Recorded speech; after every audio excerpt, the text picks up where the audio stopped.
What? We are back. WWE is making a huge announcement, ladies and gentlemen. The WWE, the World Wrestling, what is it, entertainment now? World Wrestling Entertainment. I don't even know what the heck they call it today. He's like, they bugging. I'm not paying. Oh, man. He said, I just got back into wrestling after 20 years last month. So easy to get back out now. I hate this move. The PLE, the ESPN just trashed to me because ESPN streaming is terrible. Oh, we're going to open up the panel. We're going to open up the panel and let people come up here who want to talk wrestling. Yes, that's what we going to do. But before we do that, we got to inform people of why they're here, what is going on behind the scenes. Now, first, let's go over the events that took place at the battlegrounds that we called SummerSlam. Now, here's the thing. I did not pretty much care for Raw after SummerSlam. I thought, to me, it was a bit of a letdown. And so some of you might like it, but for me, it was a letdown. I kind of predicted where they're gonna go. It's a lot of backdoor stuff happening that I don't like. It's too much Triple H. You know, that's why I feel like that's a problem. He's becoming a new Vince McMahon, but really just being a puppet of Vince McMahon.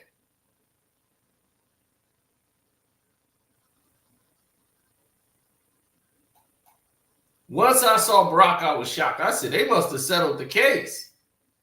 But once again, we knew Cody Rhodes would be WWE champion over John Cena. So it took away the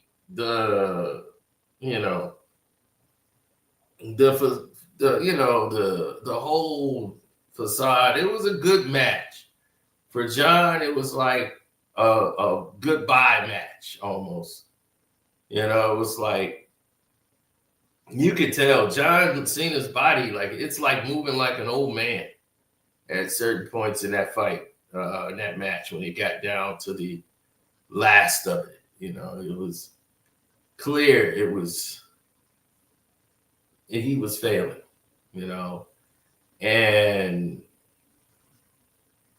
it was Brock Lesnar's return to WWE that really stole the show for everybody else, like shock of the hour.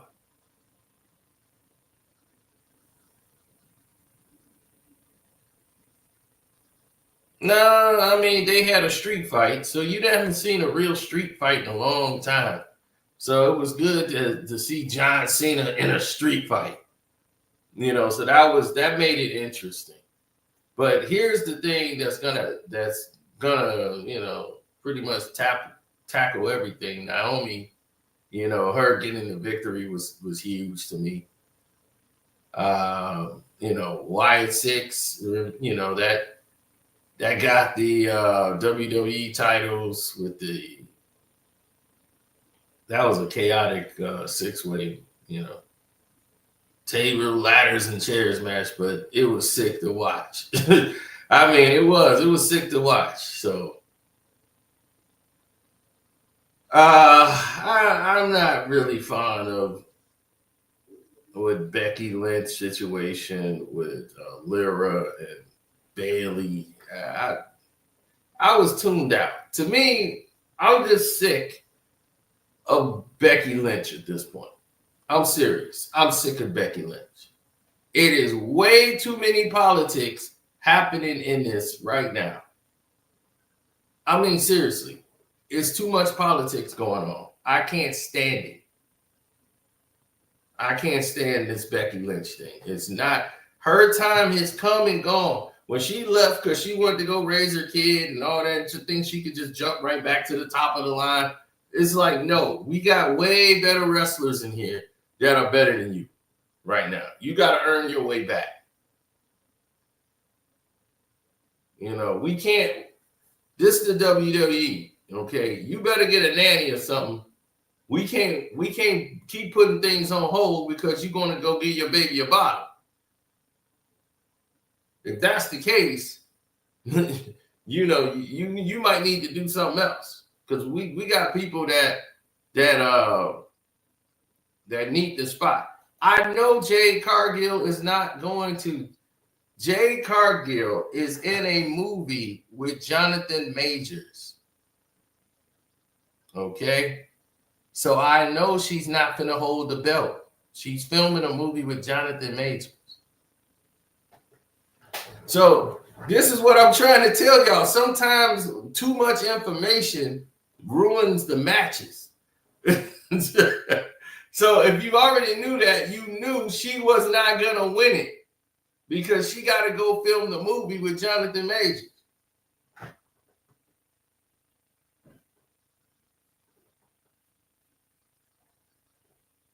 HBK all day. That's easy. And I love Bret Hart, but HBK is definitely, he's the showstopper for real. Like, that man knew how to put on a show. What Bret Hart couldn't do was galvanize the entire crowd. He couldn't get the whole crowd vested into him like Shawn could. Shawn could sell it. Shawn could be the best villain, whatever, DX. Shawn is the showstopper. That's it. And in the ring, technically wise, he's one of the best. From taking falls, jumping way off platforms, you ain't gonna see Bret Hart do all that. Now, as far as executions in the ring, Bret is great. But Bret ain't finna be jumping off the top rope into no chairs. He ain't doing all that.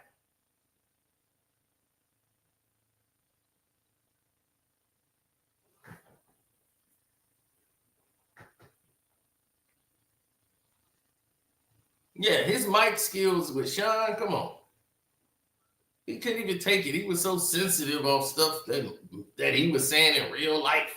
He taking it serious. So that just lets you know right there what time it was.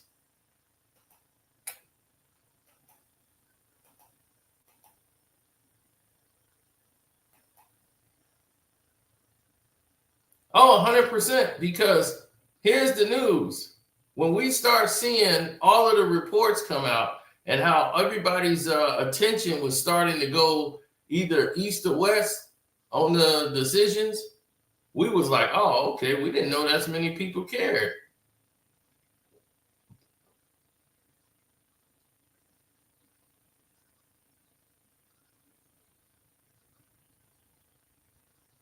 Mm-hmm. I know. Hurt Syndicate. I mean, even when they were doing basically the Hurt Syndicate in WWE, it was successful. But they just don't have any, black athletes in WWE. It's not ran by people in creative that understand that. They basically had the whole Hurt thing over here. I forgot what they call it in WWE, but they basically had the same thing.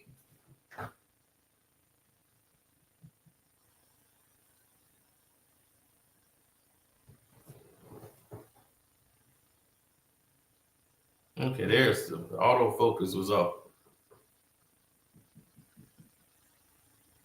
He said Hurt Business. Exactly. It was the same thing they had in WWE. They just know what they're doing over there in AEW with it.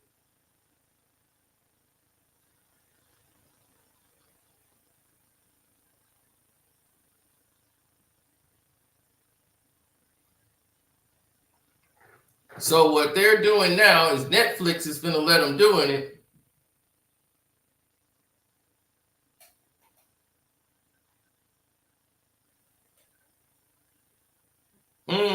So the Hurt Syndicate is huge over there, and the Hurt business was good in WWE. Everybody liked it, and what do? They break it up because they don't care. They don't care about black talent in WWE. I'm telling you, if you're not conforming, The Rock was not black talent. He was a Hawaiian, Samoan his whole damn career. He was Rocky Maivia. He was not The Rock. He didn't become the people's champ till years later. Then it was like, all right, now The Rock is black. It was like he never claimed to be black. Ever.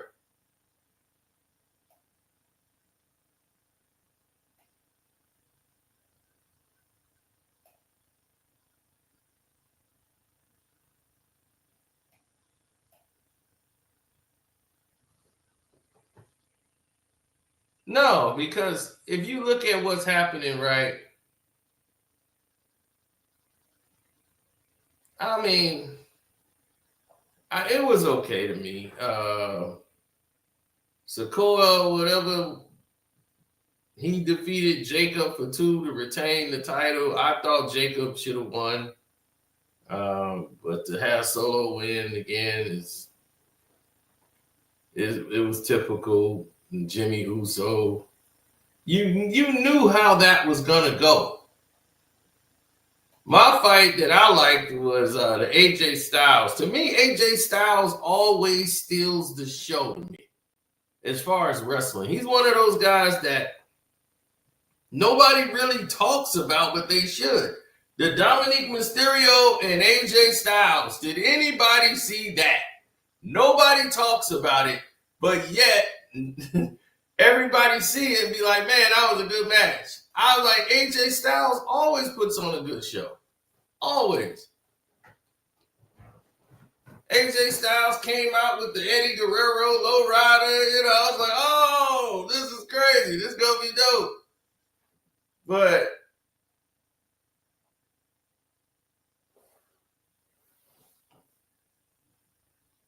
yeah, Dominique retained the title and AJ Styles got screwed. So it is what it is. Now,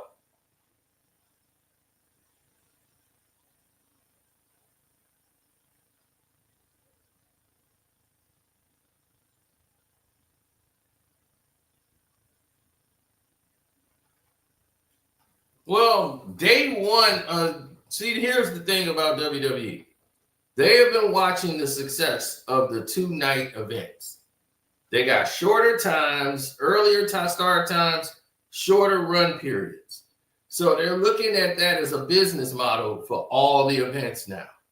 Now they're trying it with SummerSlam. It was a success. Now all of their events are going to end up being 2 nights. And I told people they're going to do it. I said, they're going to do this. It's not going to be a WrestleMania thing. It's going to be an every event thing. They're going to start turning and see if they can do it with every event. So you're going to have 2 shows where one night is going to suck, and then the second night is going to be all the fights you really want to see. So now you're basically getting people to pay 2 nights, because some people pay for 2 nights. They go 2 nights. So now they're there for the whole weekend. You got 2 nights, and you got 2 cards of the shows. And the booking is not all the way right. You know, it's like you got all these weak cards on day one.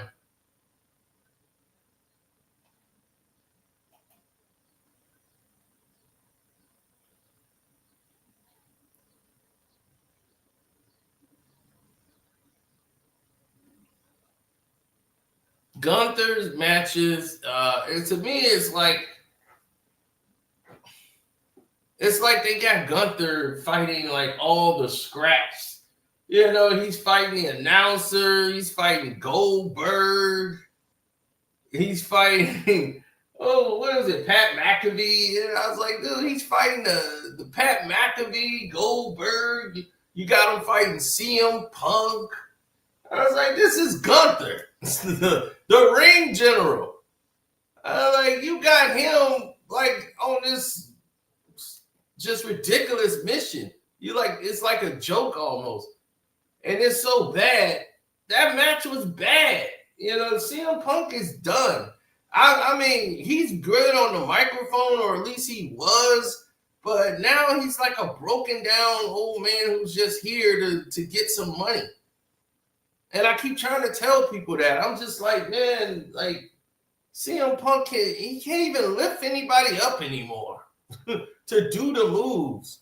Like CM Punk is a part-time wrestler now. He was not, him winning the title, I was mad. When he won, I was like, they gonna let him beat Gunther? I was so mad. I did not want to see CM Punk with that belt at all. I'm like, man, once that Money in the Bank thing music come on, I was, thank you. Seth Rollins should come get this belt. As soon as I heard the music, I said he's finna come get the belt. Because there's no way. You can't let, they was like, that was disrespectful. How the WWE just do. No, that's how they should have done it. He should have had it in the first place, but it was smarter to do it that way. He got the belt back. He had his 10 seconds for the fans to show them, hey, I got the belt. They gave him all that for 10 seconds. And now it's time to give the belt back to the real champion.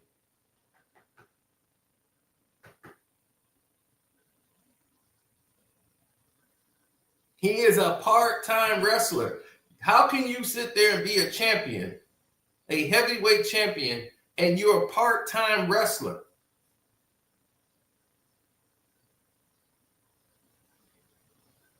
He's a part-time wrestler. He's not going to be there, so you can't give him a belt. So that's why I'm like, wait a minute. Oh, Seth Rollins fooled everybody? Of course, because he's always hurt. I was thinking this was going to happen back in next year, June. I was like, okay, they're going to set this up for next June. But I'm like, he ain't going to have a belt by then because there's no way CM Punk can keep the belt. He's a part-time wrestler. You cannot be the champion, the heavyweight champion, and you're a part-time wrestler. He's a part-time wrestler. Punk is there every week, not wrestling. He's not wrestling every week. He's there talking on the mic. He might come out and do some. Punk is not wrestling every week. He's not on the, you ain't gonna see him on no house show. That's a lie. Punk is a part-time wrestler. And that's why you can't give him the belt to no June. But to have Seth Rollins pull this off, do you know Seth Rollins went through every length, like every time he was outside, he walked to the beach with his daughter. She thought he was hurt when they walked to the beach.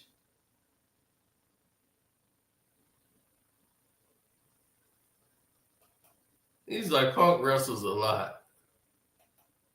He's like, damn, you right. Yeah. He walked to the beach. He went out to dinner. He sold that leg injury to perfection. Everywhere he went, he's had that. Even other wrestlers thought he was hurt. That wasn't in on him. They wanted to fool everybody about his injury because he's always injured. So now this came in perfect. I knew he was faking it. It was some people in wrestling that was like some experts saying that. So once he threw the crutches, stop, I said, oh, okay, he's faking. Here we go.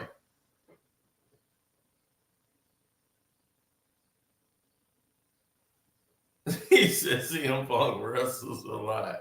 No wonder the ratings are dying on Netflix. Well, that's why they finna try to make some money, because this Netflix move, Netflix is like, hey, wait a minute. This ain't really doing what we thought it was going to do.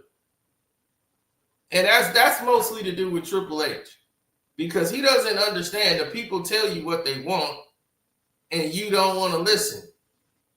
Now, he comes and brings Brock Lesnar back. so he can come in there and F5 John Cena. So John Cena and them can do a pay-per-view match. And the fans, it is what.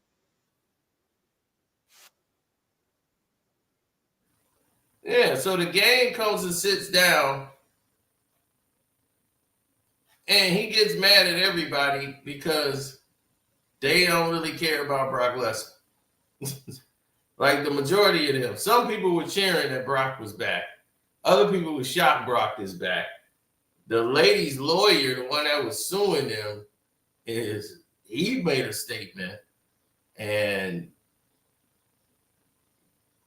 yeah, that Janelle Grant, her lawsuit against Vince and WWE and Lesnar circled around the ring. And, he charged into the ring, hit Cena with an F5 before the show went off the air. And this has been the first time they was able to bring him back. Now, they've been trying to do this for a while, but I guess they feel that, hell, we could do it now. Enough time has went by. People have forgotten about it. No, they haven't. So it's a lot of people saying they boycott WWE because of that. They show that they just, cover things up and keep it's more the same. So that was there.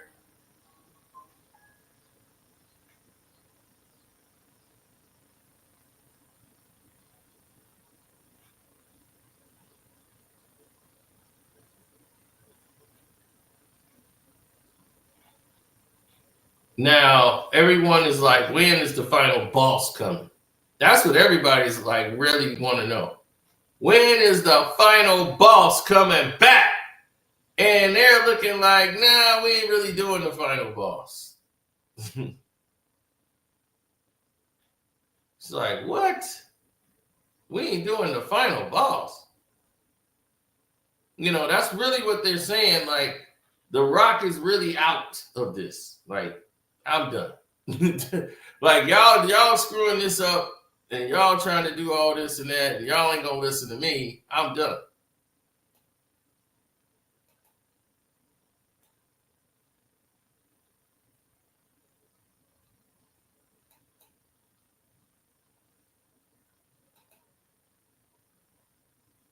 Mm-hmm. That's what they said. I'm done. No, he ain't done with WWE. He owned it. The Rock owned it.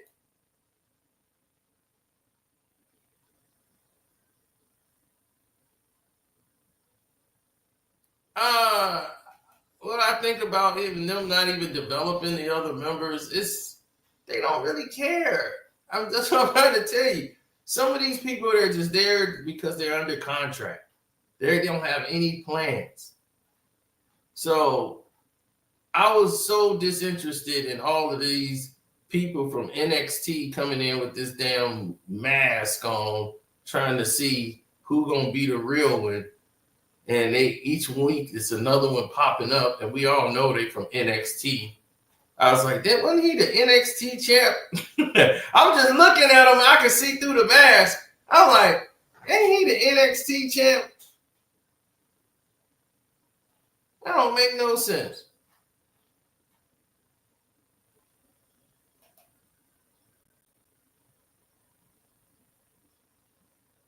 I disagree. Roman was a great part-time Cena.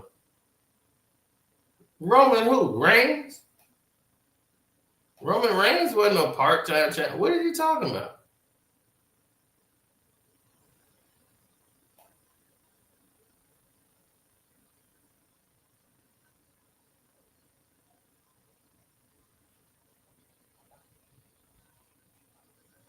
I miss heel Cena.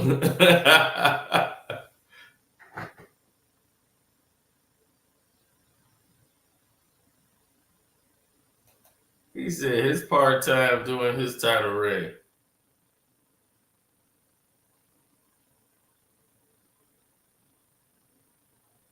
Oh, yes. Oh, no.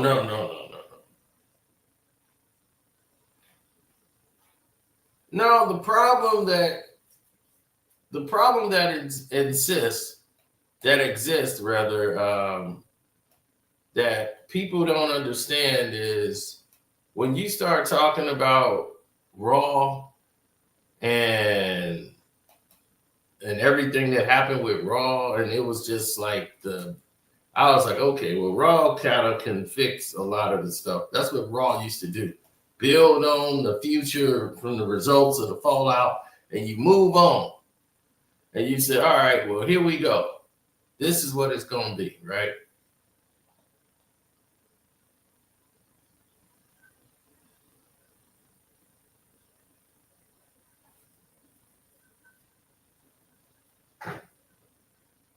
Well, they had Charlotte Flair and Alexa Bliss.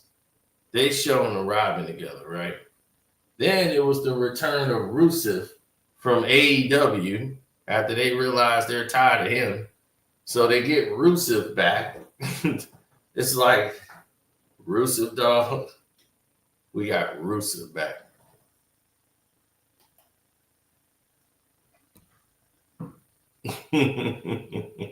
Rusev. So they put him and Sheamus into a fight. Of course, you saw that.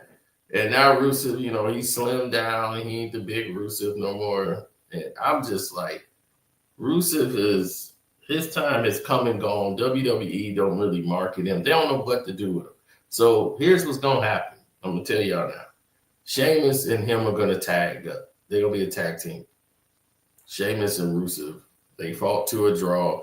They're going to end up being a tag team. And that's it. They don't know what to do with Rusev. Rusev had all this buzz in the beginning.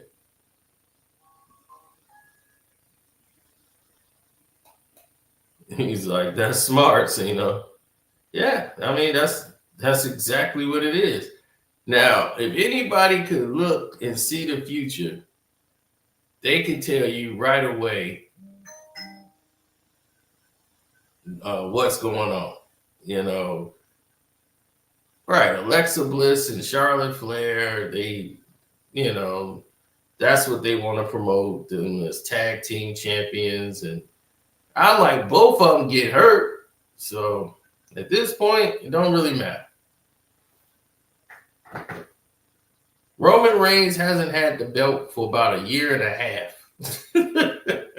So introducing him as the champion of the world.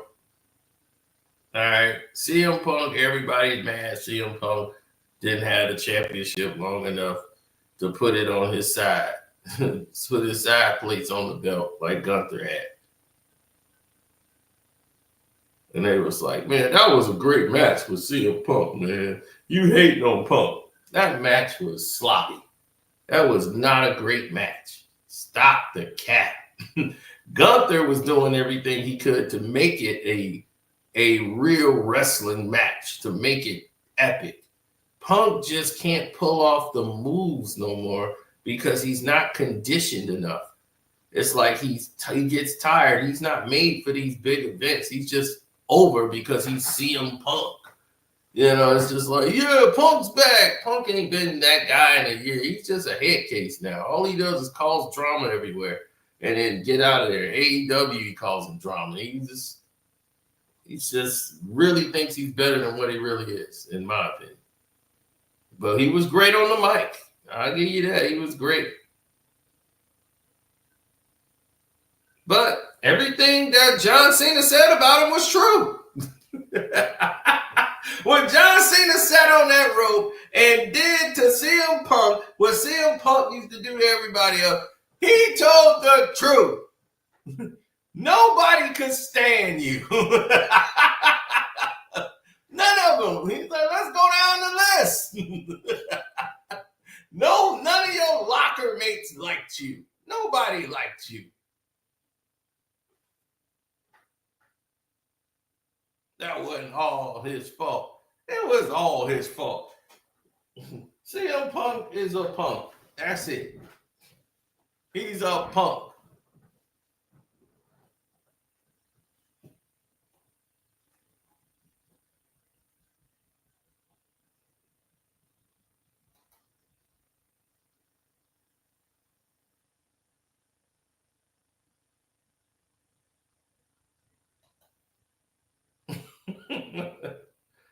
Day one, it's me, whcih.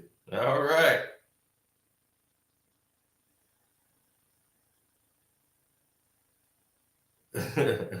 Oh yeah, I mean Seth Rollins steals the show no matter what.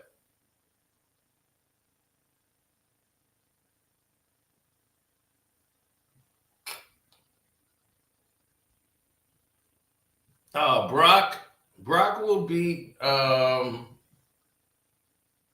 He's gonna beat John Cena in the match, and Cody Rhodes is gonna come out and I believe help John Cena win the match or whatever. And then you're gonna have a Cody Rhodes and Brock Lesnar battle for the title. It's gonna happen. And that's gonna probably be your WrestleMania is Brock Lesnar versus Cody Rhodes for the belt. And the final boss is nowhere to be seen. Like you won't probably see The Rock as the final boss. They'll put a pin in that and we'll see where it goes. But as of right now, don't expect to see the final boss.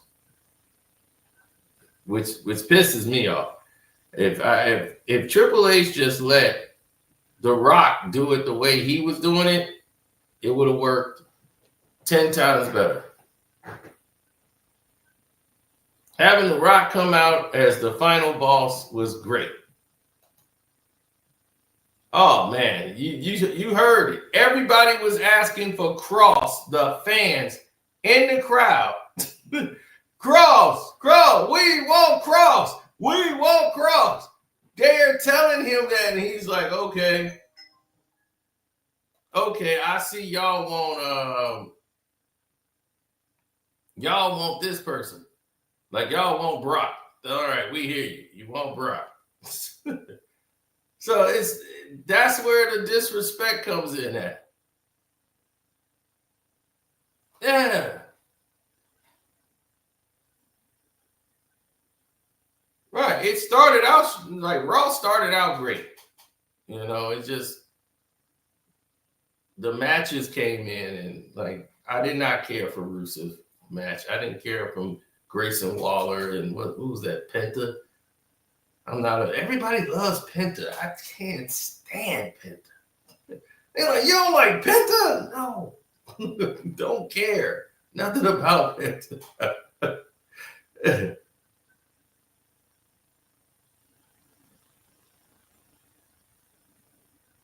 No,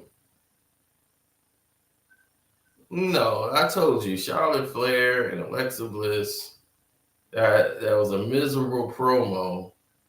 And they had a boring match with, what was that, Judgment Day? The crowd was dead silent through the entire match. It never picked up. The referee, you can hear the referee in the ring calling for the finish. That's how quiet it was. The referee was calling for the finish.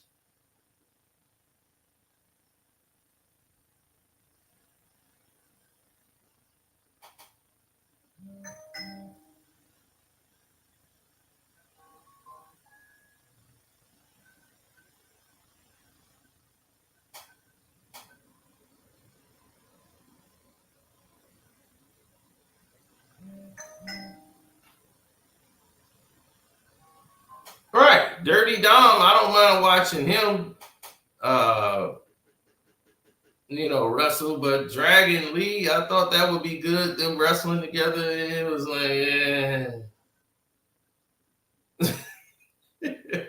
it turned out to be just boring. Then they got the Nikki Bella situation going on with Becky Lynch.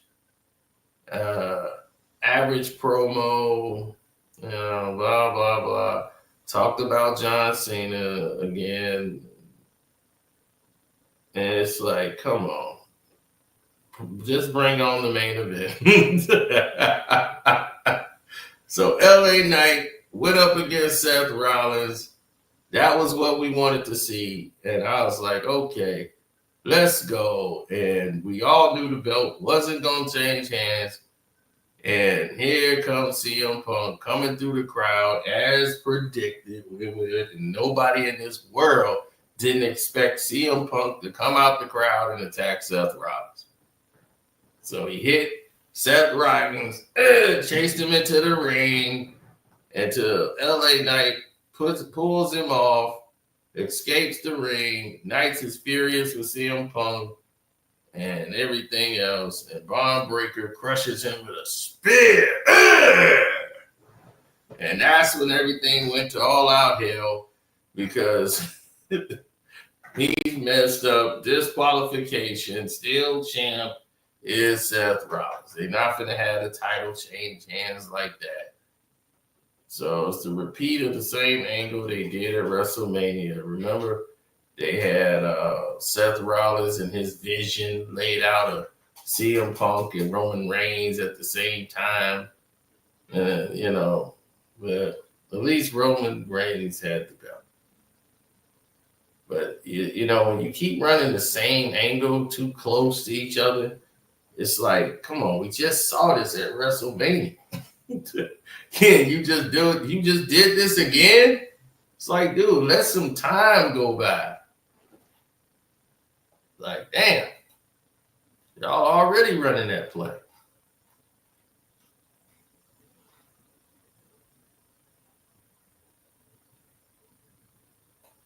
And all right, let's get to it. And we're going to bring everybody up here.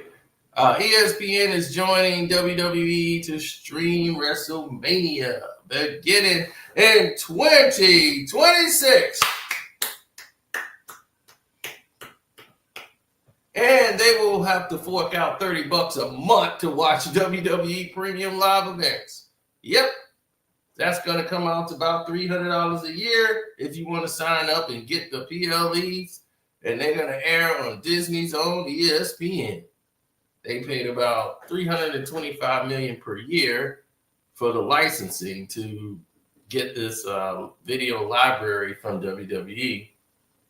So the WWE and Disney the bill was like $1.6 billion over 5 years. So why did they continuously do this? Because they think they can stick it to the people because they want more money. The Netflix thing hasn't really panned out that well, and they were like, hey. Now, people are familiar with the pack that the WWE and Peacock had, and that was worth $900 million. So now this one is at $1.6 billion over 5 years. SmackDown is not leaving the USA Network. The replay episodes will still be available on Peacock. CNBC indicates that WWE events will still air on ESPN linear networks. So WrestleMania in 2026 will now be on ESPN. And now we're going to bring everybody up who want to come in and talk about it.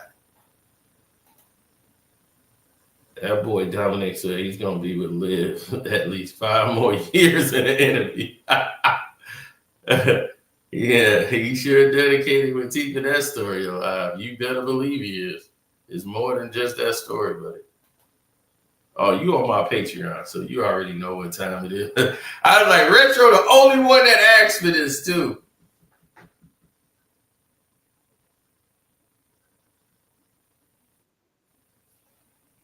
Oh, Christian couldn't wait to get up here. I tell you, boy, he got that thing on speed dial. I was like, man, that wasn't even 10 seconds. I think I put that thing in there, that link. Man, Christian popped up here so quick. The link is in the chat. You want to come up? Yeah. I mean, because I have the app now, so it gets me in a little quicker because I got the app. So everybody go through the website, but I look when it comes to The Rock, because like I said, I think people don't really understand. It's Triple H, Vince, 2.0, yes and no. But The Rock, this is why I'm not for The Rock, because The Rock comes with Brian Gors. I don't like his little weasel little self. I don't like Brian Gors. I don't like him. So if you get The Rock, you get Brian Gors. And if guys don't know who Brian Gors is, he's a shitty writer. That's why he don't got a job in Hollywood. That's why that's everything he touches turns into rotten shit. Brian Gors. Yeah. What a piece of shit he is. I hate Brian Gors. I hate his mama. I hate his daddy. I'm glad his dog died 2 years ago. I'm glad his goldfish died too. I hate Brian Gors. His little beady eyes. That's Brian Gors. But The Rock, this is where I get on The Rock for. Because The Rock, I'm all for The Rock coming back, but I get on The Rock messing up storylines. And we'll go back. When Cody Rhodes won the Royal Rumble, he basically goes to Cody Rhodes and say, well, I'm going to take your spot now. I'm like, well, you just made the Royal Rumble obsolete then. What was the point of having Cody win the Royal Rumble if you're going to take his spot and fight Roman? That doesn't even make any sense storyline.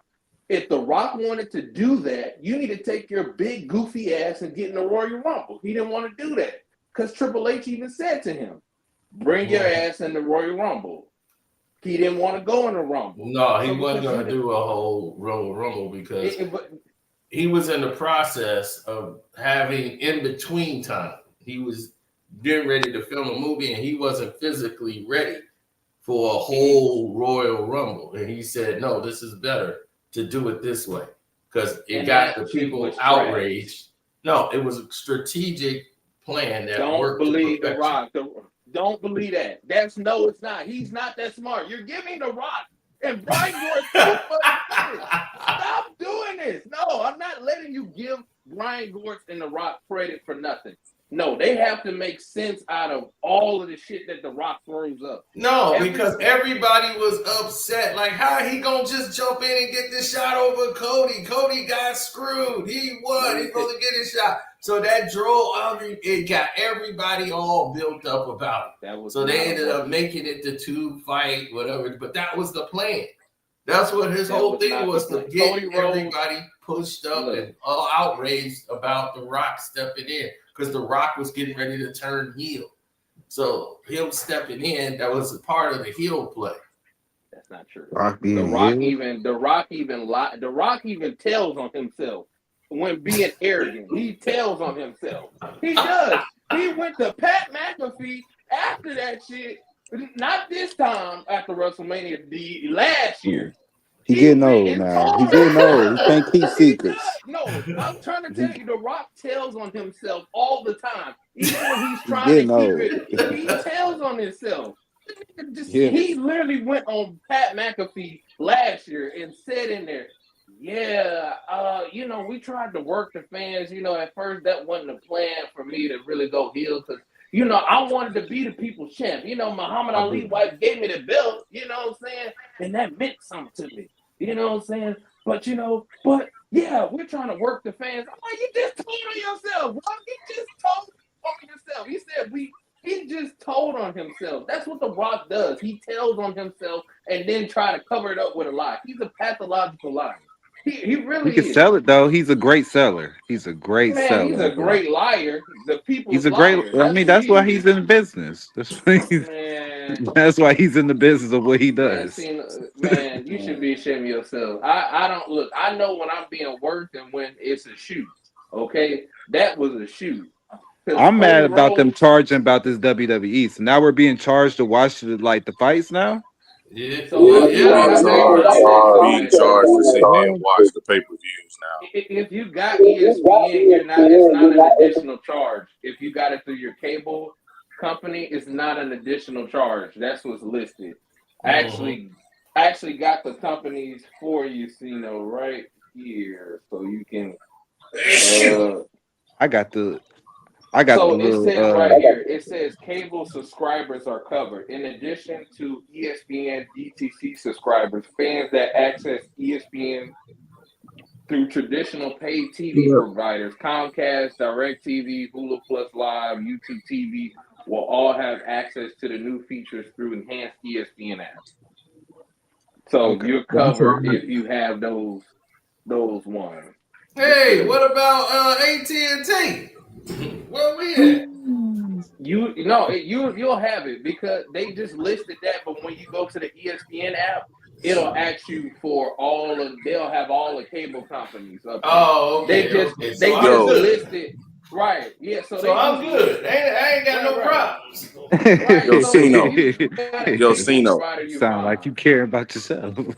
Yo, Cino, the same thing that the ESPN is doing with WWE is they doing the same thing to the NFL, because I heard they picked up the NFL Network and Red Zone and stuff. They picked up Red Zone. No, they just want Red Zone numbers because the Red Zone was crushing them.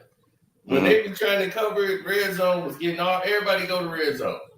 Everybody go to Red Zone, especially if you play fantasy football. You get to see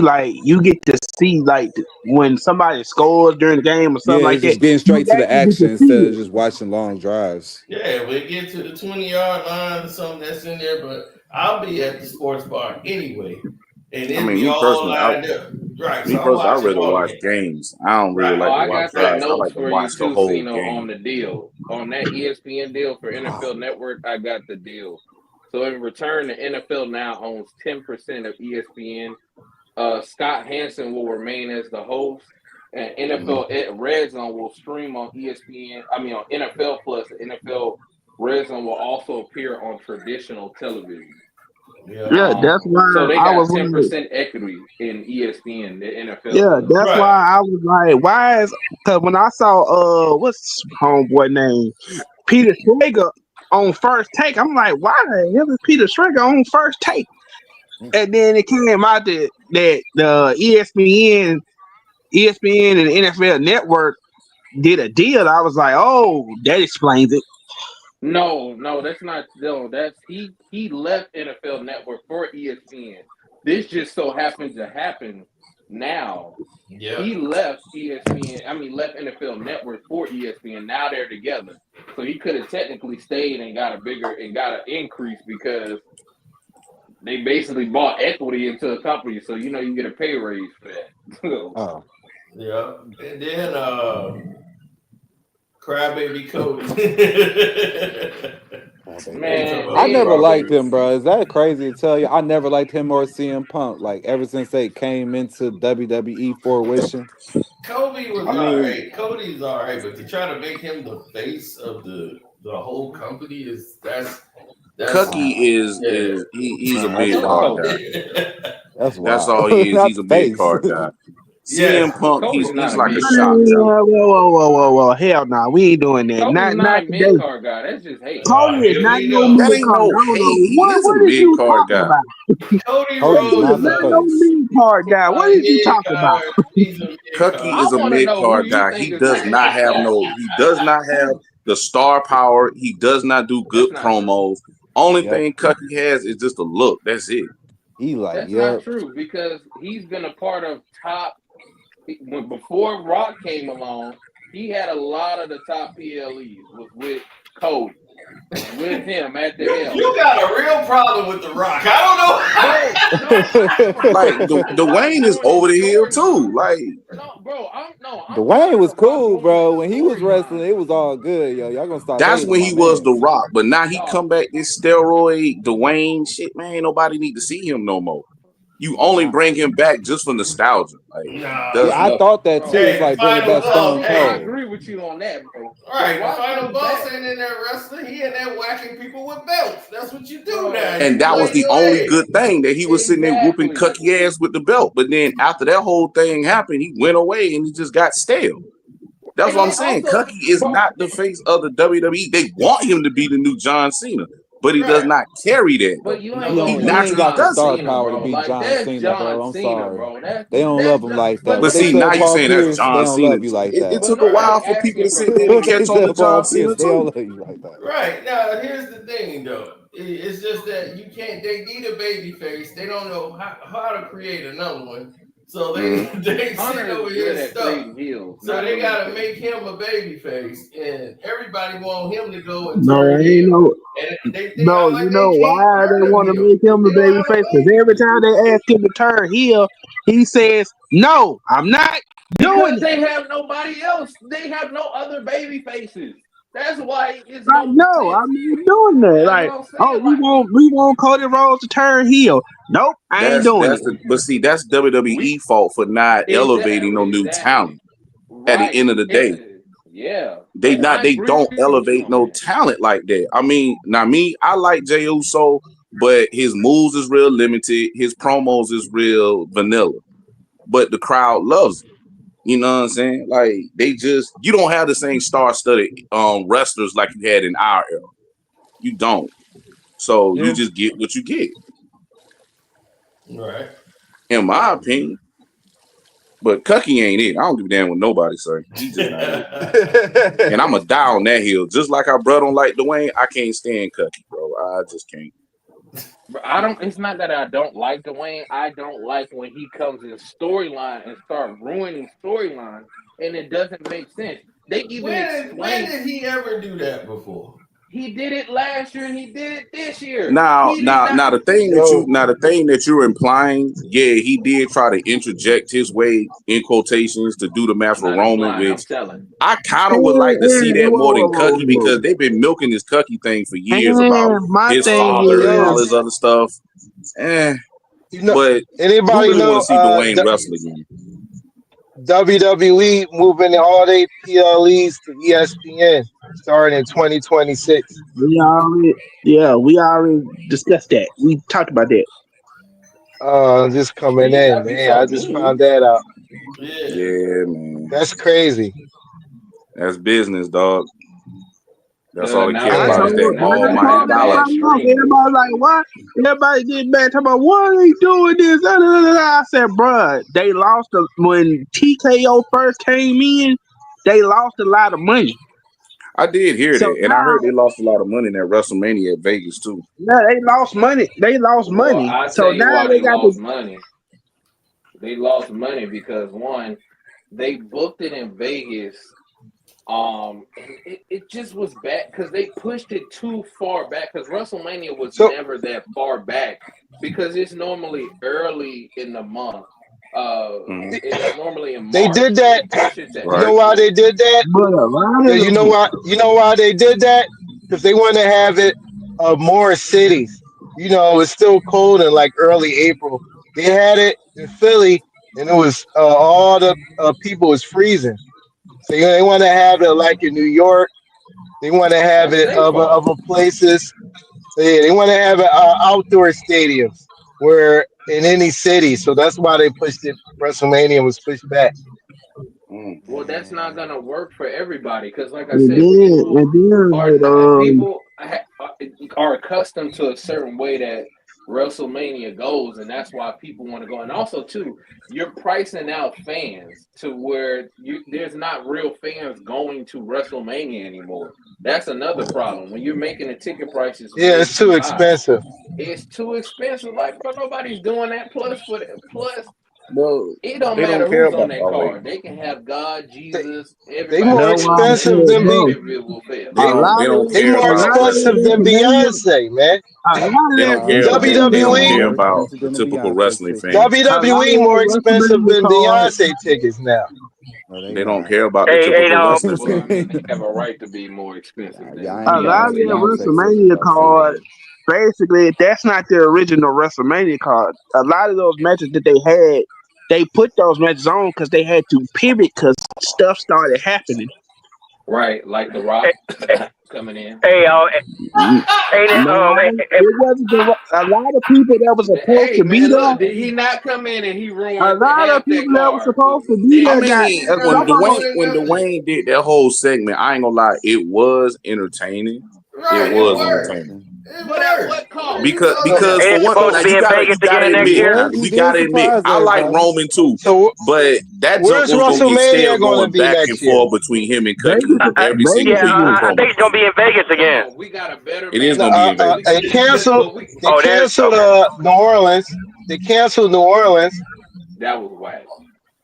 Yeah. That was whack, man. Vince McMahon would never did that, man. Yeah, because Hey, Vince, Tino, has WrestleMania ever been in Chicago? Yep. Yes. Yeah. Yeah. WrestleMania 21. WrestleMania 13 was in Chicago. Bret WrestleMania Hart and 2. Stone Cold Steve Austin. WrestleMania 2. Oh, that's when Austin WrestleMania got the 13. belt from Bret, right? Yeah, WrestleMania 2 was in here, and WrestleMania 13. And 22 WrestleMania as well. 21.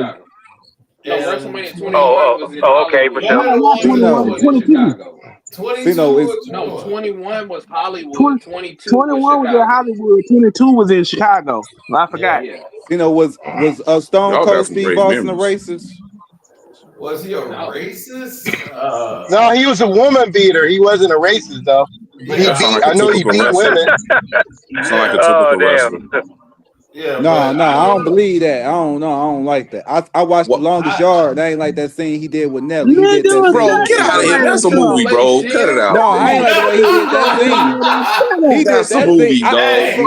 dog. Nigga, all the time he did that So you don't like Leonardo DiCaprio I either? can tell you I don't like about Triple H. I don't like how he didn't push LA Knight. Yeah, I'm upset about that. And then I don't like how. And then everybody was like, "Oh, everybody Triple H. They to give him an opportunity at the belt." I said he not winning that shit. I don't like how Triple H didn't push Bobby Lashley, man. Like, come on, man. You got a guy to look like that, boss. Bobby Lashley was a horrible Bobby Lashley, you are a Vince guy. I don't. Bobby Lashley was a Vince guy. Vince McMahon loved Bobby Lashley. Bro, only because he was small. I think Vince McMahon was they watch old ass to AEW. They can go there. The fans, we wanted new talent, not old ass talent. That's the problem. Talk about, they didn't push Bobby Lashley in the Hurt business. Man, get them old ass decrepit niggas out of there. The Hurt business was great. The Hurt business is great. No. See, no. You don't know. See, you just saw what you saw in WWE. You don't know. You could have Bianca Belair join the Hurt business and all that, man. But they messed it up, man. Bianca, you can't have Bianca in there because Bianca would never be a heel. No, yeah, Bianca would be a great heel. She was a heel in NXT. That's NXT. Like, the little girls love her. She can't be no heel right now.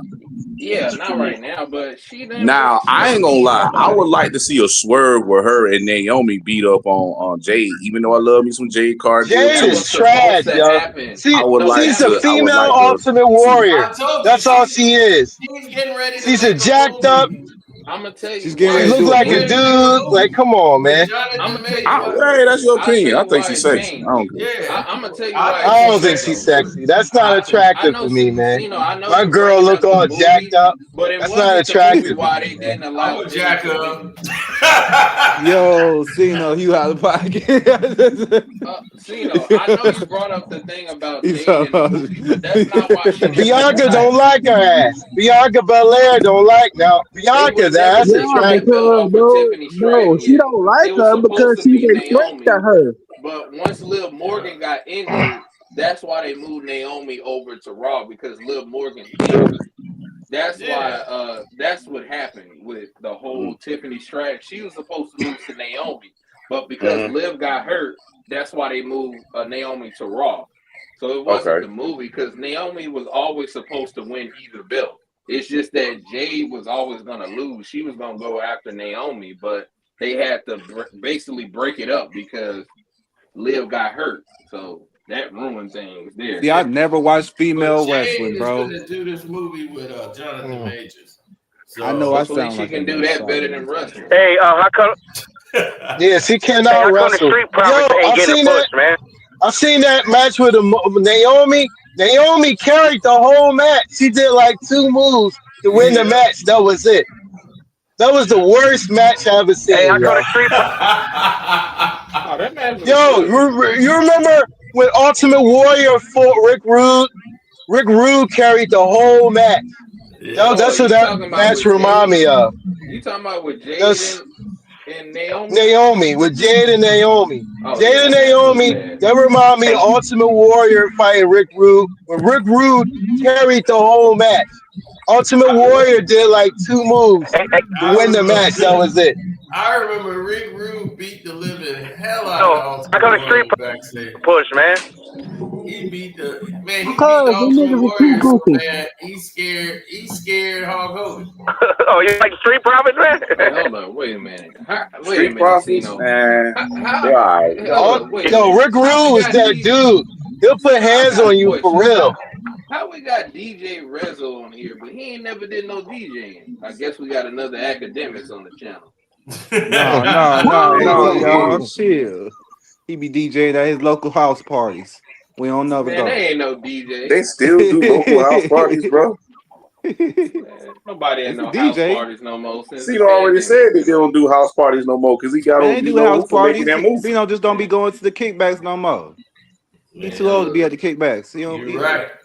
You're right about that.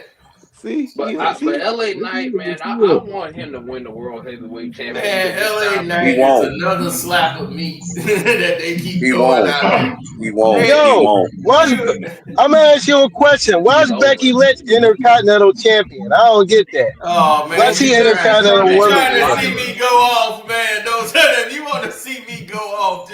She's trying to help Lyra get over, which is helping. Because I mean, I wanted Lyra to win over Becky, but I feel like Charlotte is worse than Becky. I mean, what she did to Tiffany Stratton, my God.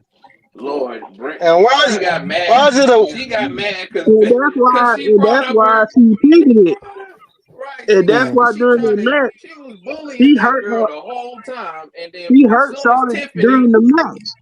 Yeah, then as soon as Tiffany talked about you 0-3 in your marriage, now she want to get mad. When the whole time she been that sounds personal to me. Yeah. Charlotte was getting personal. You 0-3 in your marriage sound like fighting words. We gotta get out. Hold on. Here's the thing, though. But here's the thing with Charlotte. Charlotte has always done this to other talent. Why you think her and Becky fell out? Her and Becky used to be best friends, and they fell out because of Charlotte. Charlotte's an asshole. Yeah, well, Charlotte's just like a most of your top superstars have always been Everybody's looking at her like, bro, the only reason why you got the title for as long as you gotten it was because of your last name. Okay, you ain't really a wrestler. And that's wrestling. That always been like that. About nepotism right now. Every time they always bring been you about back, nepotism. Why you think Dwayne is in the position he was in? They put the belt on you. It's like that. It was like that. Yeah, and she's right now. She's the tag team champ. Did you see that match? Did you see it? Do you hear how dead it was? Nobody cares.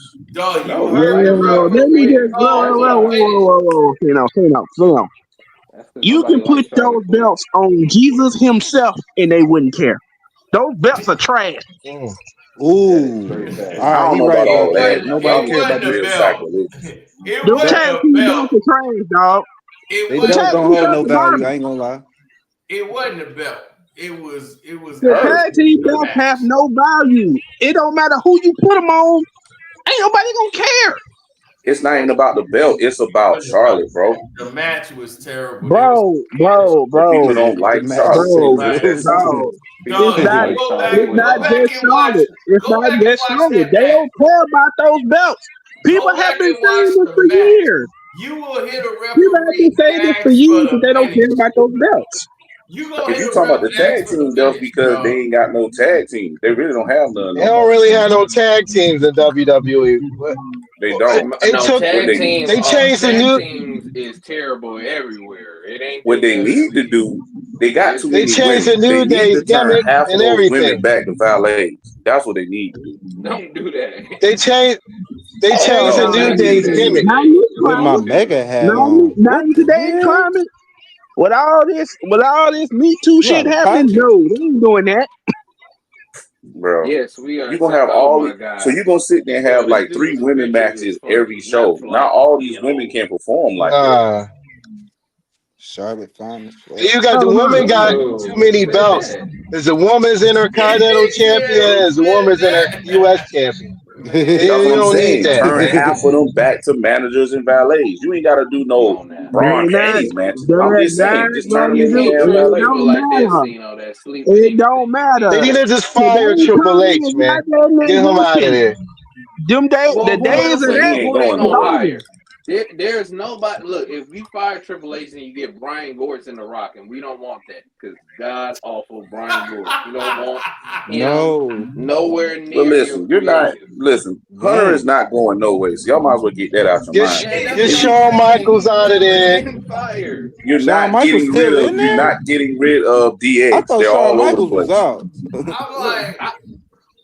I'm like, I who want Michael are you Hayes. talking about? Brian You Gors. want Michael Hayes? They talk about everybody's like, why is Yes, it work? Michael Hayes Why is did Bring he The Michael have Rock Hayes. and his Bro, riders from Hollywood in there. Where I'ma is tell this you- Brian Gors thing at? Like, who is he and what is he doing? Who is He's Brian a Gors? Hollywood writer. Yes, he's a writer. Brian Gors is The Rock's best friend. He's the guy. He writes and creates. He was on the. He was also on the writing team during Raw from 2002 to 2014. So at the back end of that, so he was during the time when WWE was awful. Okay, so that's what you know. He was one of the writers when he was terrible.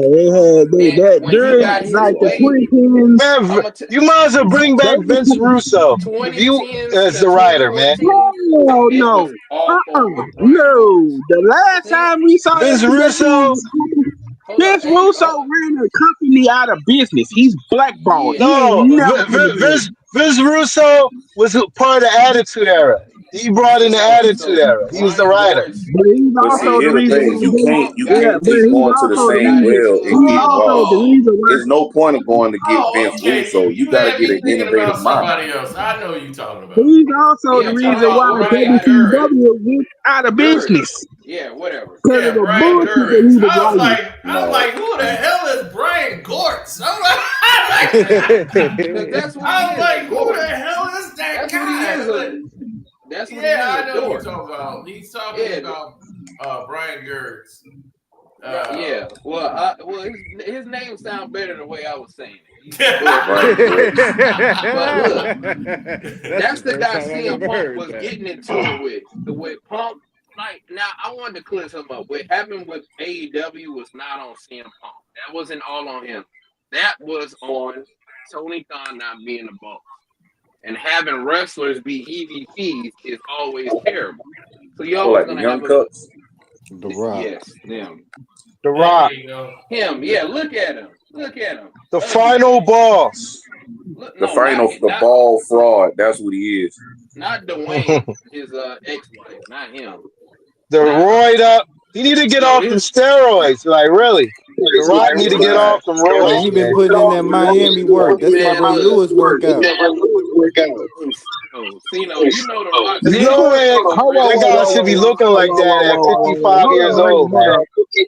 Man, Shannon Sharp over Hold here up, swole everybody. too. Ain't nobody saying he on roids. Shannon hit on a supplement. Don't you ever, first of all, Kyrie, don't you ever disrespect Ray Lewis like that ever again.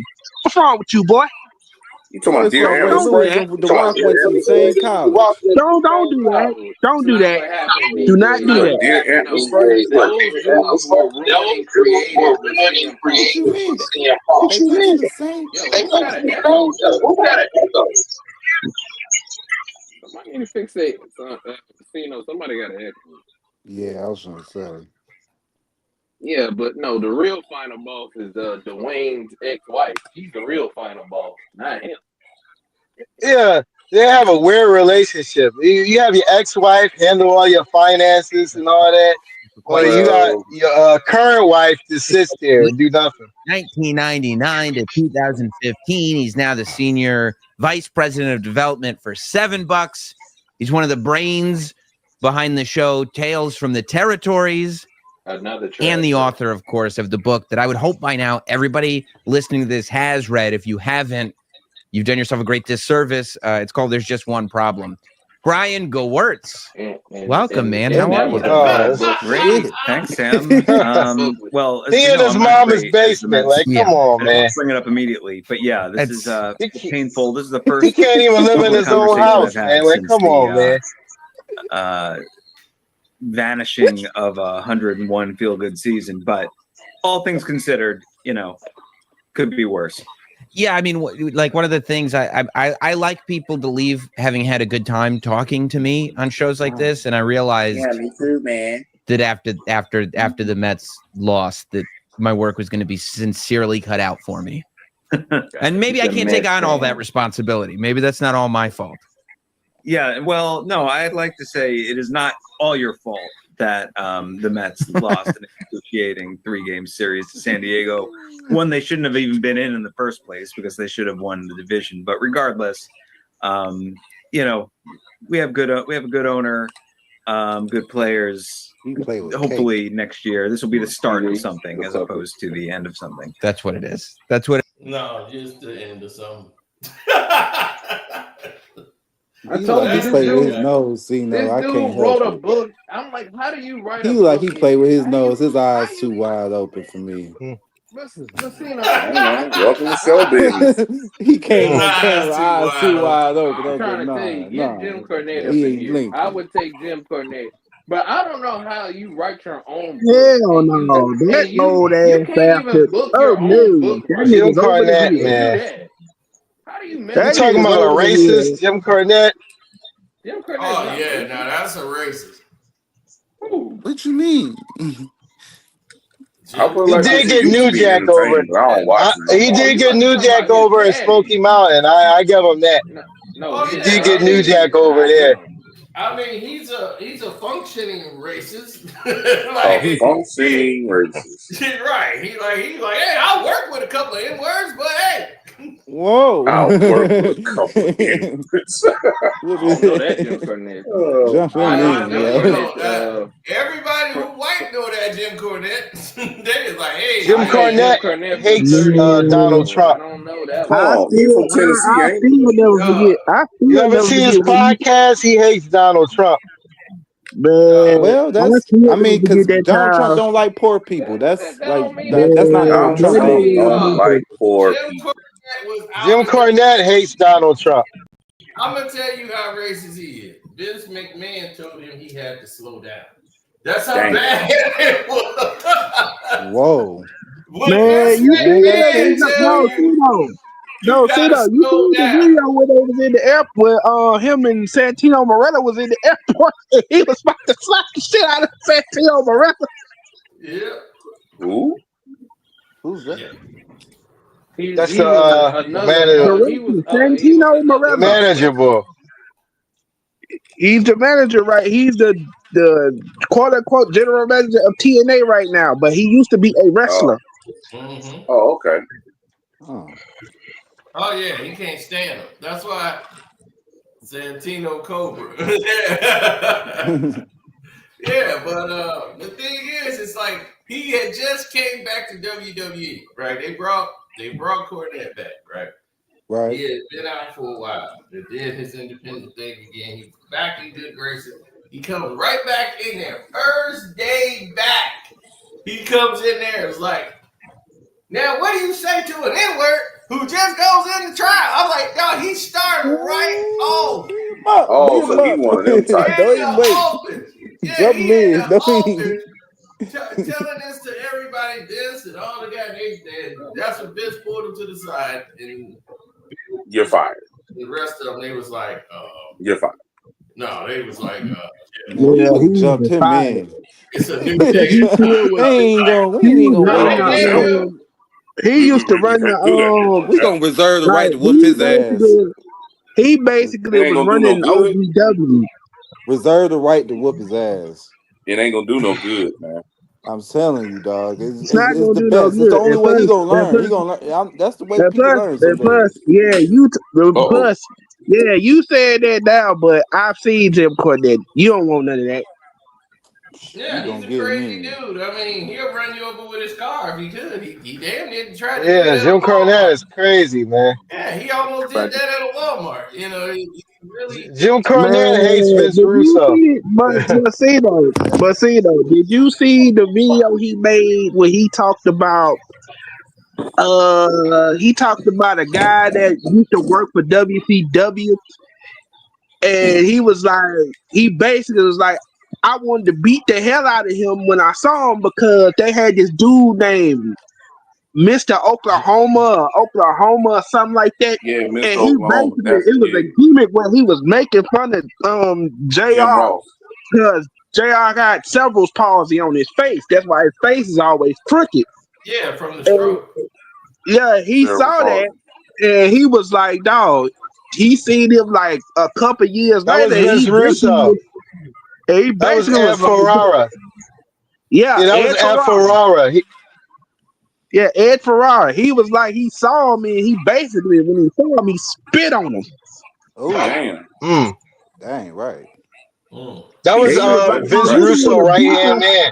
Yeah, he told him, Spit on a he's grown like, man. I That's really want to beat disrespectful. the hell That's the out of you lowest for form of that disrespect. because you sitting up here playing games.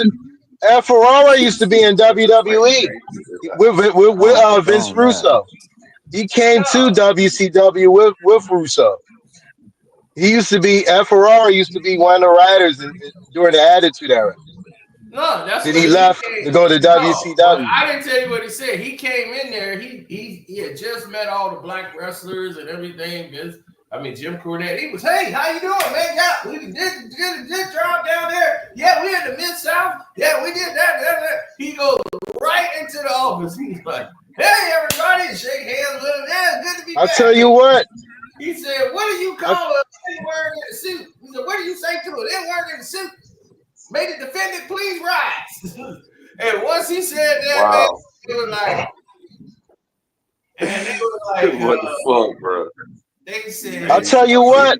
He didn't talk. I would have to. Yeah, I would have to. He didn't talk he like would that. take one for the team right quick. Yo. I'll tell you what. Jim Cornette didn't talk like that to New Jack. New Jack would have fucked Jim Cornette up, yo. We had to fight today, yo. I don't know about y'all. We gonna have to see this. Y'all remember New Jack and Smoky Mountain? Y'all remember New Jack and Smoky Mountain wrestling? No, bro. Yeah, he Who said was coming up with that crazy shit that New Jack was doing in Smoky Mountain? It was Jim Cornette. Jim Cornette. Yeah. And Jim Cornette, this the thing. He said, shout out to O.J. Simpson. There's two less white people we have to worry about. Jim Cornette. Yeah, Jim Cornette wrote that for New Jack. Yeah, y'all ain't know that. Jim Cornette wrote that. I didn't know he wrote that, but I know that. Yeah, he wrote that. Yeah. New Jack landed that one like a plane, baby. He landed that like oh no, Cito. It got worse. One time they did an angle where he had basically went to the dentist. He couldn't speak, so he comes out and he's not saying anything. This nigga has a baby doll with a rope tied around the neck, and he drops it, and he has the rope like tied to his wrist, and he drops the baby like he's basically hanging the baby. I was like, oh no, what the heck? That's show business, folks. And everybody was like, man, this thing crazy. I was like, yeah. Let's not forget the mass transit incident. On the time he stabbed the wrestler for real. Why he stabbed? I think that was when he was in ECW. It was an ECW. That was in ECW. Cino. So ESPN. Hulu is going to be integrated into Disney Plus starting next year. That's the thing, and also it's already integrated. That ESPN Plus, Hulu, and Disney all one thing. It's going to be fully integrated because Hulu app standalone is going to be no more. It's just going to be Disney Plus. Oh, okay. Because no more. If you own Disney Plus or anything, they branched them all together. Because I got ESPN Plus. I got ESPN Plus for no reason in the world. I wish they would just cut out the worst ESPN Plus app. That was the worst app ever made. Is ESPN Bro, Plus. it is. I've never seen one. Oh Lord, that's the worst promotion you could have gave them right now. I'm sorry, it's the truth. But they good though for like high school and like college football. Like I mean, like if you go to like D3 college and you want to see your nephew play college, that's when ESPN Plus come in. Yeah, I love it now. Saturdays, I love When you ESPN go to Plus. HBCU. Yeah. Right, you be like, man, if South Jackson, Mississippi State, Southern playing right now. So Miles College playing right now. You can watch him on ESPN Plus. Yeah. Bro, that's how I found out that Clark, Atlanta got a football team. Oh, you funny.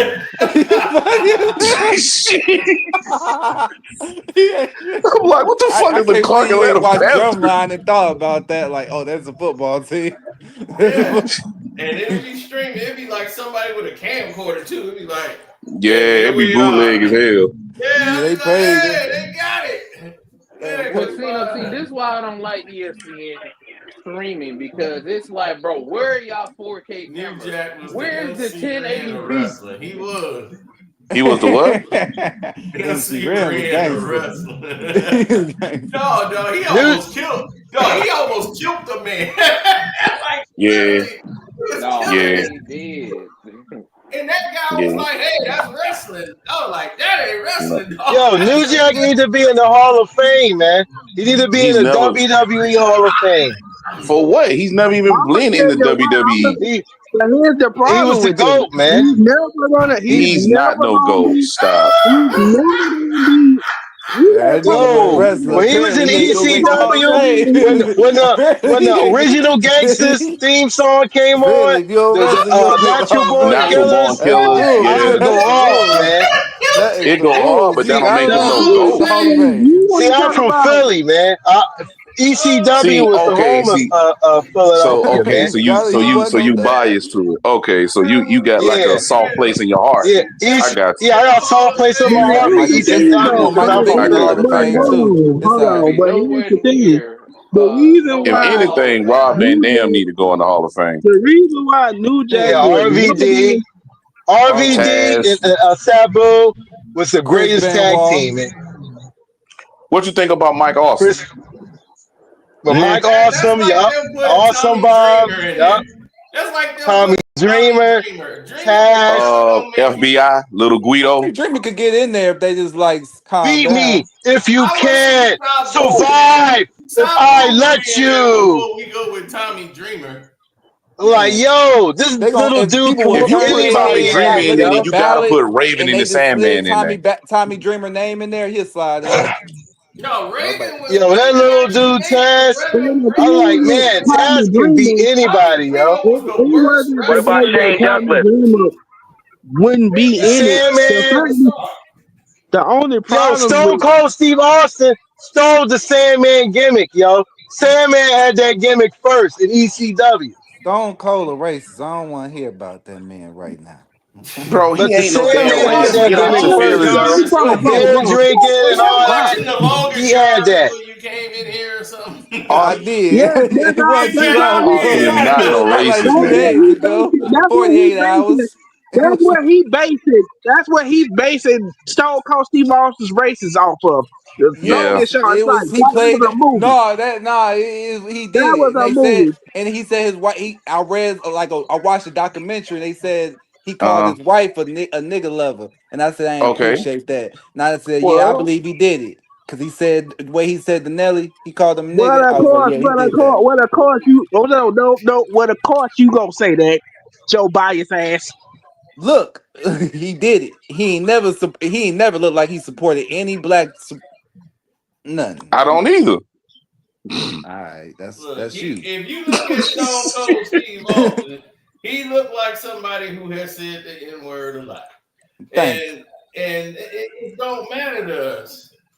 Stone Cold Steve Austin is a woman beater. I say nigga every day. I don't care. The thing is, he's saying it in the privacy of his own home. Now, if he's brave enough to say it out in the public, then that'll be something different. But here's the thing. Here's the thing. Hey, Jerry, you got to love those N-words. Like Hulk Hogan said it, he got Hulk Hogan is a racist too. He was in the privacy of his home. He just got somebody recorded him. Hogan is not racist. Somebody recorded. That's the same thing somebody could do to Stone Cold with Steve Austin. Triple H is a racist. All of them are racist, man. No, that's the same. There you go. The same reason somebody's mad at Hulk Hogan. There you go. The same reason you can be mad at Stone Cold Steve Austin. Vince McMahon is a racist. Let Stephanie come home with a black man. Like, come on, man. Vince wasn't went for that. If he was rich, he'd be alright. If he was rich, it'd be cool. If he was Young Jeezy, he'd be all good. So why is this even a conversation? There's one person. There's one thing. If it's a rich black man, it's a different type of black man. No, it's not. A nigga's a nigga. Period, bro. No. Rich black man's different black man to them, and they heritage. He's a nigga, dog. A nigga's a nigga. Period, bro. Let me tell you this right now, man. Here's the thing. Some people might not like. It's a lot of people that's black that's cool with white people. They ain't cool with white people. They ain't doing it. They be like, hey, you gonna bring this They be like, Uncle Rod is he's like, yeah, I work with him. Uncle Rod, he cool, he cool. Hey man, he called you a nigga. I ain't saying you could date no white guy. So it's just like that. Hogan just didn't want his daughter date no black, and it was just the way where he was raised. That's just how they talk. So it was the Soprano. Right. It was the N-word was thrown around right. Oh, it was thrown around a lot. But he's changed since then. He's like, I ain't racist no more. I ain't racist no more. Like he's like, I don't love men no more. I've been delivered. Yeah, like what you got? Hold on. When we come to Vince McMahon, real racist. But everybody talking about Hulk Hogan being racist. I'm like, Hogan used to be racist. Racist people can't stand you. They get in your bed. They try to mess with your everyday livelihood because they can't stand you. So I can't stand your lips. Right. They go out. I can't stand my gums because they black. They go out their way to try to. I don't like these things. Why are they over there? Why they have jobs? Like those are the most dangerous racist people. It's people that have like I don't want to deal with them. Like it's black folks be like I don't deal with no Mexicans. I don't know at all. Well, I ain't grow up around them, so I can't speak about that. That's what I'm saying. If they're about around a bunch of Mexicans, I know black folks would be like, man, get me the hell up out of here, bro. I don't want to be here. Why are we here? I swear. I know them too. I swear to God. I can point you to a couple of them right now. Right. They ain't even in the game. They just don't be like, dude. Like, bro, what you got me on, bro? What you got me? Why are we here, dog? Like, what BS you guys say? Like, we don't speak none of this language. Man, all I let Holmes was happening. Right, chill as hell. Dude, ain't nobody gonna bother you, man. Get me the hell up out of here, man. I don't. Can you speak this shit? Can you speak this shit? So you don't know what's going on. I bet not get jumped. Oh shit! I bet not get jumped. Here's the number one thing. I bet not get jumped. Man, ain't gonna be a whole bunch of Conans in there. I'm leaving too, bro. You know what I'm saying? No, he's saying the way Cito is describing this individual, he sounds like he'll mess around and say something to get his ass stopped. No, I wouldn't. Goddamn sure wouldn't. Hey, white boy. You know, be cool. Ever had your shit twisted? He get invited. Because I already know if I'm with that person, I know I got to get him back home safely. I got to get him back safely. I will be right there in the mix. I'm like, you can't. It's just certain people you can't bring around certain individuals because they don't know how to act. Exactly. That's niggas. I always thought this the same guy that was finna, put hands on Chris Rock. I told you when I did that story. I told you when we stole Chris Rock, and I told people that Chris Rock is not what y'all think. But before then, I was like, don't meet Chris Rock and think he gonna be the Chris Rock. Y'all be like, hey, that's Chris Rock. He gonna be cool. Like, hey, what's up? Oh no, we gonna be who let these niggas in here? Yeah. Yeah, that's that. Chris Rock like that. He ain't the Chris Rock. So he deserved to get What year was this Chris Rock though? Yeah, what year was this? Cause we gotta be understanding what year Chris Rock was this? Was this like 85? He say what year Chris Rock was this? If this wasn't 85, 93 shoot, Chris Rock was blacker than nigga in 85. Yeah, I'm saying like Chris Rock was on Live in 93. He ain't the same nigga. In 85, nobody would even think about Chris Rock. Right, exactly. This is my wife. In 93, he was still doing Saturday Night Live. This the 2010s Chris Rock. 2010's wow. Chris Rock. This is grown ups at that point. He was. This is bougie Chris Rock. This is my money is home. So I act a little different. Chris Rock. Yeah. 2 days in New York, Chris Rock. He bougie at that point. So of course he'll want to be around. Chris Rock. He tried to holler at Jada at one point.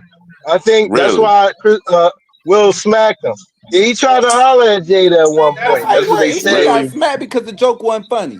That's why he got smacked. The joke wasn't funny enough. Oh, guess who? The joke wasn't funny enough. I think the shit was fake. I don't know why you let somebody walk up to you and slap you. In my life, I ain't never let somebody walk up to me and slap you. You're from Brooklyn, man. You're not supposed to let somebody walk up to you and smack you. You're from Brooklyn, man.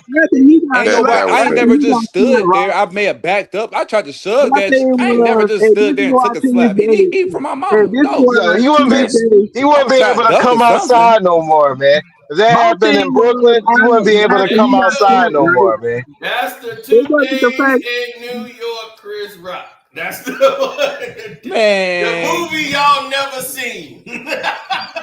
Nobody you see why we didn't see it. You see exactly why nobody seen it. Nobody black saw this movie but me. And I'm like, how you ain't seen that? Cino like movies, that's why. You out of pocket, Cino. Man, I see why nobody went to see this shit, because this shit look like it's ass. This shit look horrible, Cino. I'm gonna tell you right now. Not everything is for you. That's all you gotta know. Not everything is for y'all. No, that's reality. It was 2 days with the white Chris Rock. He was showing white folks, look, I'm safe. I like y'all now. man, look. Man, look. Down to earth. Everybody hates Chris. That was my show, though, man. I would just be honest. If I was Chris Tucker, I would have beat the shit out of Chris Rock. Because, nigga, you stole my shit. Yeah, he did. He stole. Oh, yeah, you saw my video? No, he stole Head of State. Okay, that's why I'm like, man, you saw my video, huh? I was like, yeah. Head of State. He stole. Wait. Head of State was supposed to be for Chris Tucker? Chris Tucker had that first. Yeah, it was the first black president. He was the first black president. Wait, so first. He had the idea. Yeah, he had the idea. He was the first black president, and it was because he had met Bill Clinton and everything. He had the whole movie, everything. It was money, budget, and Chris Rock came and stole the idea, and went and made his own, called it Head of State with Bernie Mac was pretty funny though. Yeah, it was. Bernie Mac always funny. Bernie Mac, now that's Bernie Mac always funny. Yeah, that's Mac saved the movie. Mac saved. Yeah, I said that. I was like, Bernie Mac saved the movie. I remember that as a kid. Because he stole the whole. Yeah, I remember that. I remember Steve Harvey started hating on him when Bernie Mac got off that train. That was a slap. Yeah. Man, when Bernie Mac came over there and talking about, what do you think about white crime? And then, man, I don't care about no white collar crime, black collar crime. I don't care if he wearing a white collar or a tank top. If you steal from me, I'm gonna beat your ass.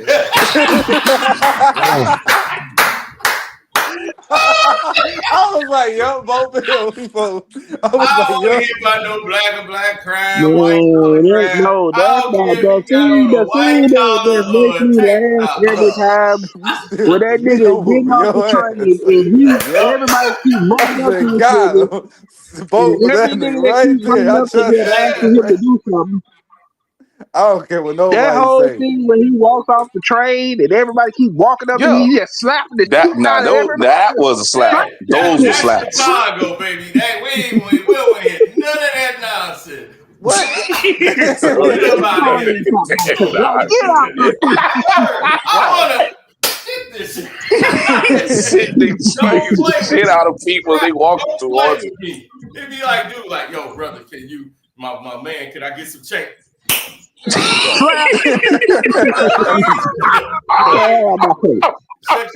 dudes will tell you right, man, like, dude, don't play with me. Don't play with me. Like, y'all quick they to know who to pull that that's what on. y'all Oh, Right. They know who to pull that skin on. Like, so yo, Cena, I'm trying to get on the I'm gonna bus. ask you.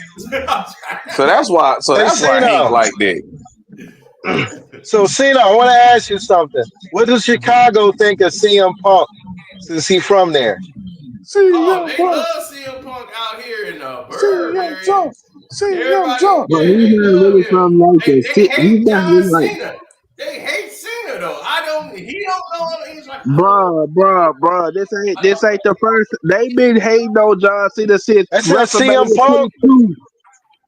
CM Punk supposed to be some I didn't know type of when they started thug or hating John something. Cena. I got old. Chicago hates John Cena, and he don't know why. He's like, I love Chicago. Like he came out before the Raw even started. Like I'm gonna come out and do this for Chicago. I was there. I was like, all right, John finna do something for the city, man. He came out and did a whole monologue, like talking about how much he loves Chicago. It's his first. He's like, my first match in WWE is here. I had my first match in Chicago. So this city is special to me. They're like, it's special to you? Yeah. Boom! Mother Exactly. Boom! Y'all like, God damn! Exactly. That's how it's supposed to go. God damn, man. That's how it's supposed to go. He came out, they started going, CM Punk! CM Punk! Man, I was like, damn, this is crazy. No. The worst I see John Cena get booed. Chicago was brutal, but that Hammerstein ballroom shit, the ECW wasn't. Oh my God, bruh. They booed his ass out the building. That's when he lost the belt to Rob Van Dam. Pretty ruthless. He had no choice. To the point where he had no choice. But John Cena put on the wrestling match of his career that night on Raw. He fought Cesaro. And him and Cesaro was like, didn't have a deal. He was like on a 10-day contract. He was on a week-to-week. They were keeping him for another 30 days. So he was at the end of his contract again. And everybody's like, man, they got to keep this Cesaro guy because he could wrestle. And so The Rock and him came out. I mean, not The Rock, but Cena and him came out and put on a wrestling show. And for the first time, I was like, I ain't never seen John Cena do wrestling moves. I was like, this is crazy. Like him and Cesaro was putting each other in block, and everybody was clapping. Everybody was like, all right. They was like, man, they put on a match. But here's the thing. What does that tell you? That tells you I can wrestle. I just don't have to. It's not what they scripted him to do, but yeah, he was doing moves, technical moves. He did an ankle takedown. I was like, I'm gonna go find that match, that Raw match. And then when it was over, I think it all went off. The show was off. It was off the air. He was talking to Cesaro and was like, man, y'all give it up for Cesaro, man. That's a real wrestler. He was like, man, I don't know what's gonna happen with your career, man. I hope we see you again, but if we don't right now and get you back on here, man, he was like, that guy there, that's a real wrestler right there. He was doing his Cesaro move. Everybody was standing on. Then when it came to John, he's like, Chicago, man, I gave y'all my all tonight, man. I gave y'all a whole display, man, of real wrestling tonight, and I hope y'all enjoyed it. They was like, boom! I was like, Y'all hate is real. Yeah, they just when they I respect it. I respect it. I respect it.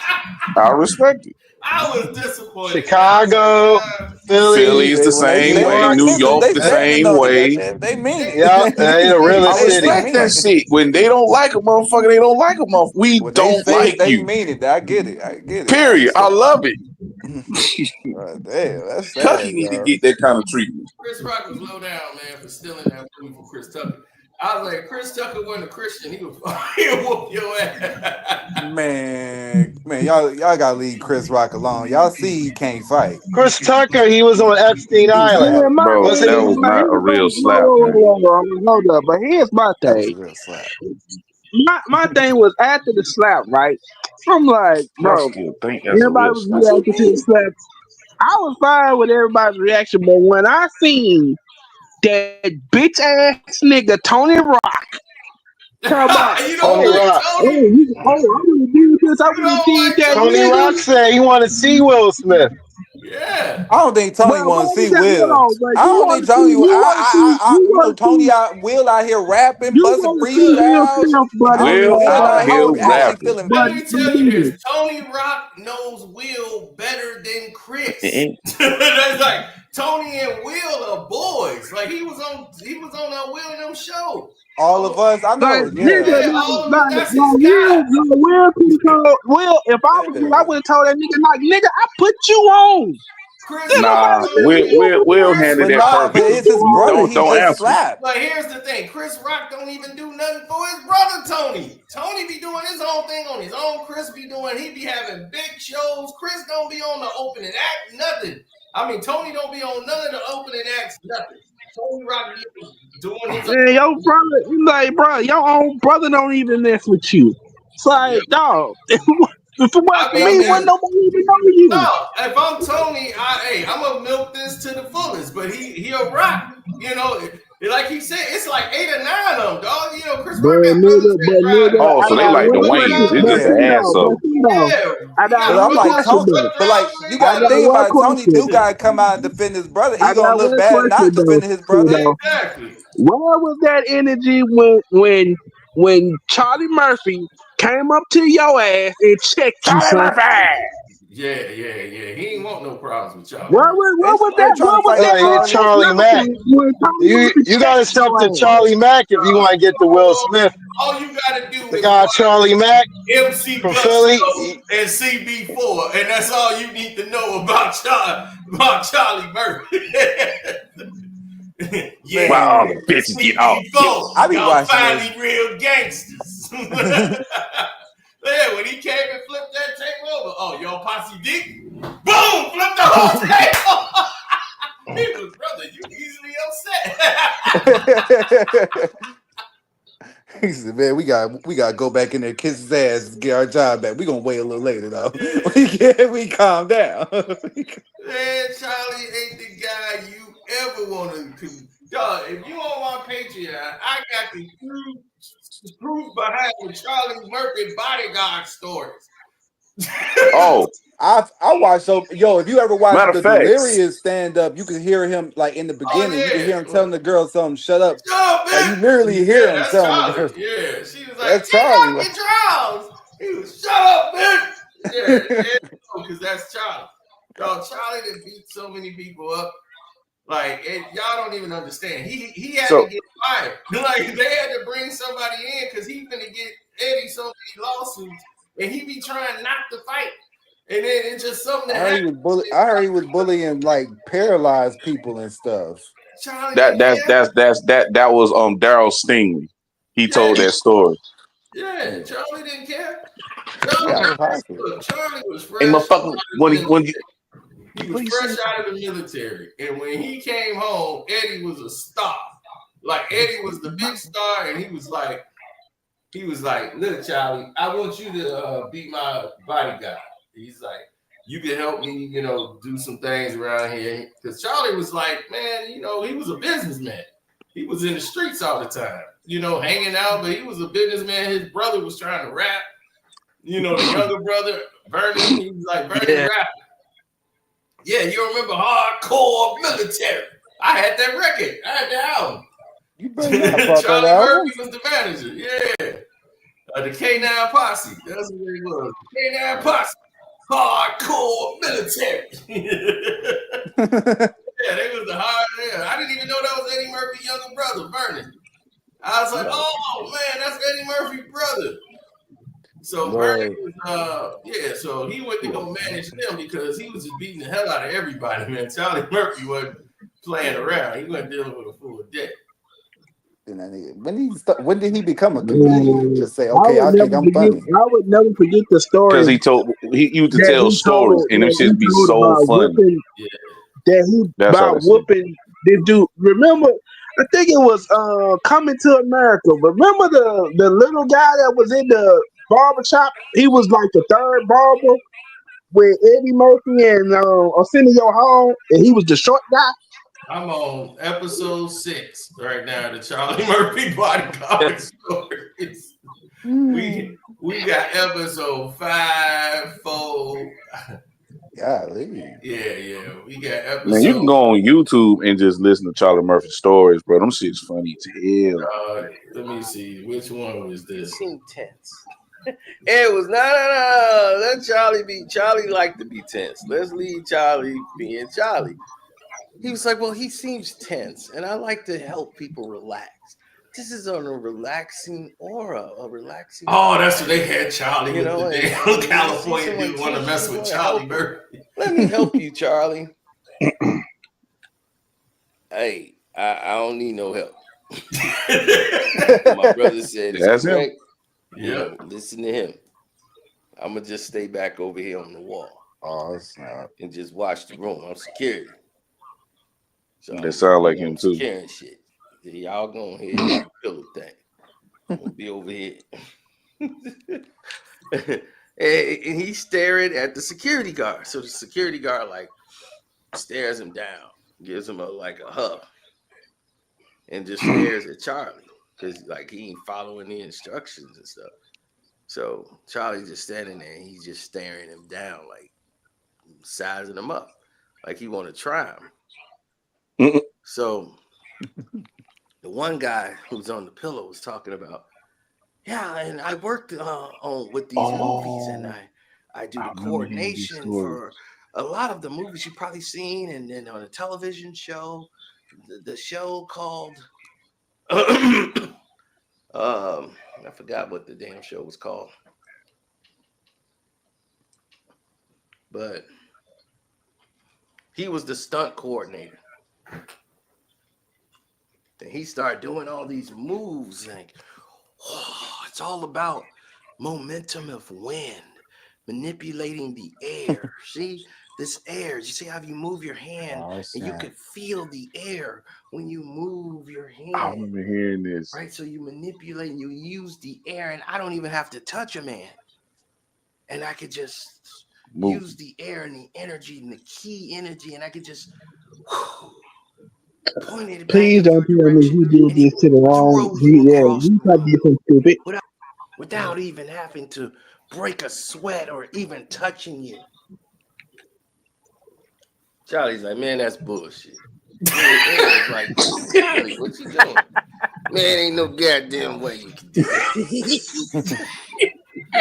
So it was so hilarious because the guy was like, I could demonstrate. Come here, Charlie. And Ed said, nah. Don't do Charlie. He's like, you can try it on me. And he's like, nah. I can't. I'm the bodyguard. So I'm going to go ahead and try this shit. But nah, try it on him. So he had another person there. And he started doing the energy thing. And then he did this like chi energy and threw it. And then the guy was like, whoa, I felt that. He was like, that's bullshit. Go, all right, try that shit on me. So the guy was like, come on. And he did the move, right? He was, they did like the fake throw energy thing at Charlie. And Charlie was like, is that it? He's supposed to kick in. So the guy, he just embarrassed this guy. Right? And he's like, well, I did it light. I didn't want it to hurt you, but you're also obviously putting up a fence. You know, you're preparing for the blow. But I could do one that could, but it would probably hurt you, Charlie. So that's why I didn't want to do anything. He's man, you full of shit. So the guy's like, hey, I'm not. I'm just thinking about safety, Charlie. So the security came from the door, walked up and said, hey, just have a seat. And tell Charlie to have a seat. He was like, you have a motherfucking seat. Don't tell me to sit the fuck down. Like, you a bodyguard. You've been standing up all day. I'm standing up all fucking day. So I want to sit down when I want to sit down. And y'all get some fucking chairs in here and sit down. I'm not sitting down on no fucking pillow. You sit down on the pillow, then I'll sit the fuck down. Other than that, don't touch me. Don't touch him. Don't do. He's like, I didn't touch anybody. I'm just saying. Just relax. And he's like, no. The guy's like, no, we're fine. We're fine. So he's pissed, right? So they trying to go back to the conversation. They looked at Charlie as being negative. So Eddie is like, yeah, we about to go. He's like, good. So Ed was like, yeah, we're gonna go in a little bit. We're gonna get Charlie home. Get him to bed. And he's no, come on, Charlie, no. There's no hard feelings here, Charlie. Come on, man, Charlie, don't leave. Just let the nigga you know what? leave I know what Charlie needs. He goes in there.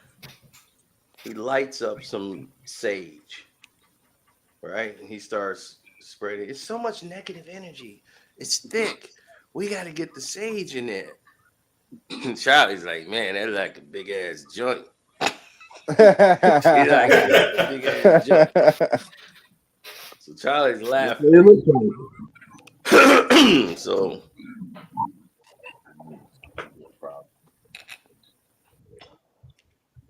everybody's chilling and relaxing, and the vibes are good. So the only person who ain't vibing is the karate man. The man who got up and Charlie just embarrassed by calling him out and just saying it's bullshit. So Charlie was like, I'm gonna go get some air. So he was like, man, you know what? What you call that shit, sage? That shit kind of worked, man. It kind of did chill me the fuck out. I ain't gonna lie. So once it happened, everybody's chill. Like Charlie's even relaxed. Everything going on, but the motherfucker who's salty still is the damn karate man, the choreographer who, you know, everybody that moved past this Tai Chi energy thing that could knock people across the room. And he's like, you really don't believe me though still, do you, Charlie? He was, what? What about that? Nigga, yeah, nah. Nigga, please, you ain't gonna knock me across no room. So he's like, okay. Just leave it alone. I didn't want to hurt you, Charlie. Oh my. But I'll give it one more crack. No, I got it. Goes into the move. I'm just gonna get a little closer.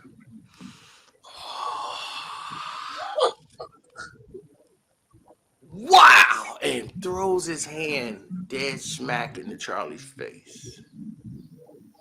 It knocked off. Charlie had his sunglasses up.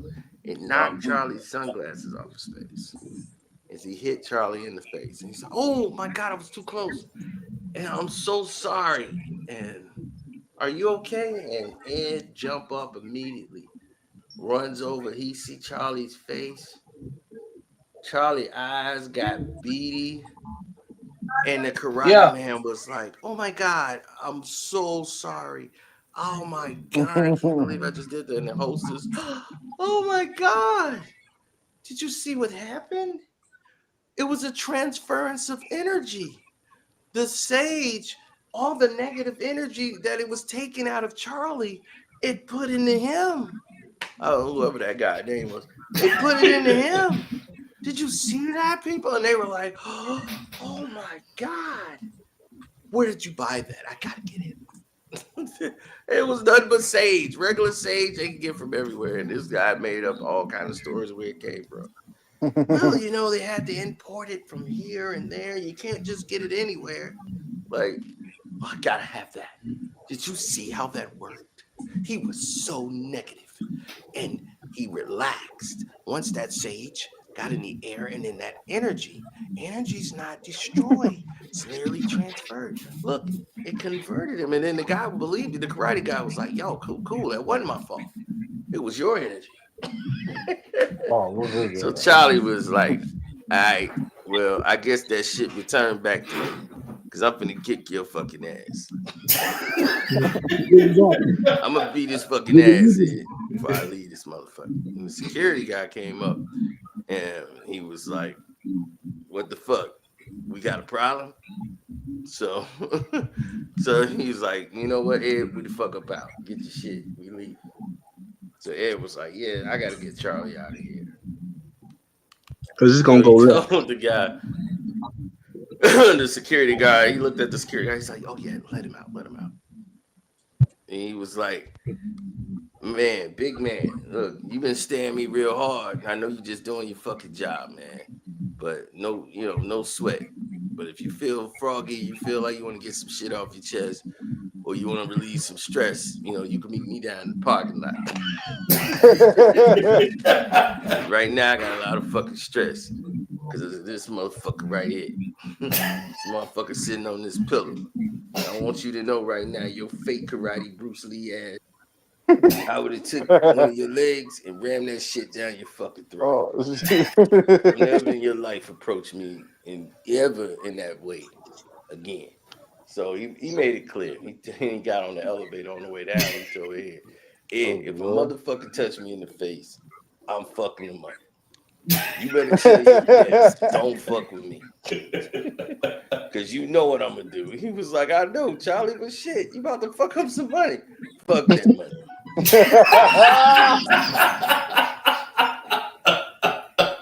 So if y'all want to see the rest of the Charlie Murphy stories, go on the Patreon. Believe me, the Charlie Murphy bodyguard stories are worth any price that I've ever played on the Patreon. Believe me, the Charlie Murphy bodyguard stories are way better than anything you've seen on Chappelle's show. Period. Oh Lord. They are real. 100%. That was the thing. That's the thing about his stories. You would think like, oh man, he made that shit up. It's like, no, this shit is real. This shit really happened. That's real. Everybody I guess it was just a different time. It was just a different time. I can't make that up. They was like, Cino, you told that story so great. Even when he used to tell, I'd be like, man, he made this shit up. Ain't no way he did this shit. No, he really did this shit. Yeah. Oh, it was. Dog, that's just one. Dog, I swear. It's about two stories I tell in one. It's in one video. It's about two of them linked together. And most of it is about Charlie, not really being a bodyguard. He's not a bodyguard. Ed had to fire him. Really, he's like, man, I just can't. Yeah, he had to fire his ass because, like, bro, this nigga was so crazy about his job. Remember the football player Daryl Stingley? Oh yeah. He threatened Daryl Stingley, and Daryl Stingley is paralyzed. Yes, he's paralyzed, and he didn't give a damn. He's like, you tried to embarrass me. I think I told that one on there. I might have. That's when he was talking crazy to Eddie Murphy at the dinner table. Fuck Beverly Hills Cop, that nigga coin. Because when females were sitting there looking at Eddie, that came with Daryl. So Bruh got mad and walked on and was like, "You want me to come in there and stomp your mouth?" That's moving. I was like, yeah. That's why Eddie get a lot of his jokes from Charlie. If you remember the Golden Child, remember he was like, man, this looked like a big joint. When she gave him that scroll, He like, this look like a big joint. His probably was 2 of these, and you just smoked that one. The other one. That's why he got that from that fight with Charlie. When he had that sage lit, and he had that big sage, and Charlie was like, man, that look like a big joint.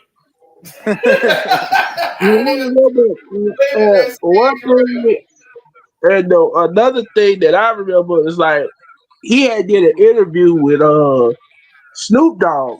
And Snoop Dogg was like, yeah, when I saw CB4 and I saw you acting in CB4, that's why I put you in Murder Was the Case. Because a lot of people didn't know that. It's like, yeah, that's Charlie Murphy. Yeah, it was. Oh, the Murder Was the Case. Right, he was like, man, you sweating this dude after I stole everything in this house to keep you comfortable. Yeah, you sweating this dude after I stole everything in this house to keep you comfortable. What? Man, that's my favorite part of the case is Charlie Murphy, man. This girl in that Snoop song. See, this is why Chris Rock brother didn't get put on and Eddie Murphy brother did. See, Charlie was funnier than Tony. This is 100%. That's not even close. That's not even close. And the thing was, he wasn't trying to be funny. He was trying to be serious. But the shit he be saying is funny. That's that natural. Charlie is around the house funny, but stand up, it's like no. Stand up, he just couldn't. Yeah, it wasn't just coming out right. He no stand. He better in the movie. Man, like if you put him on the movie or the TV show, like if you seen him in Black Jesus, he was hilarious. He told my man's on Players Club, nigga, you know the routine. Stick your head in the window. Right. Hold on, that was Charlie too? Yeah, that was yes, that was Charlie. I just learned that just now. Damn, I didn't know it was him. Yeah, that was Charlie Murphy and what was that? John Amos. That was Charlie Murphy and Terrence Howard. When he slapped Kevin Hart and that dog. So, Kevin Hart, man, you ain't gonna just rough me up. He ain't say one word. He just got a little water on his hand. Oh yeah, he's there.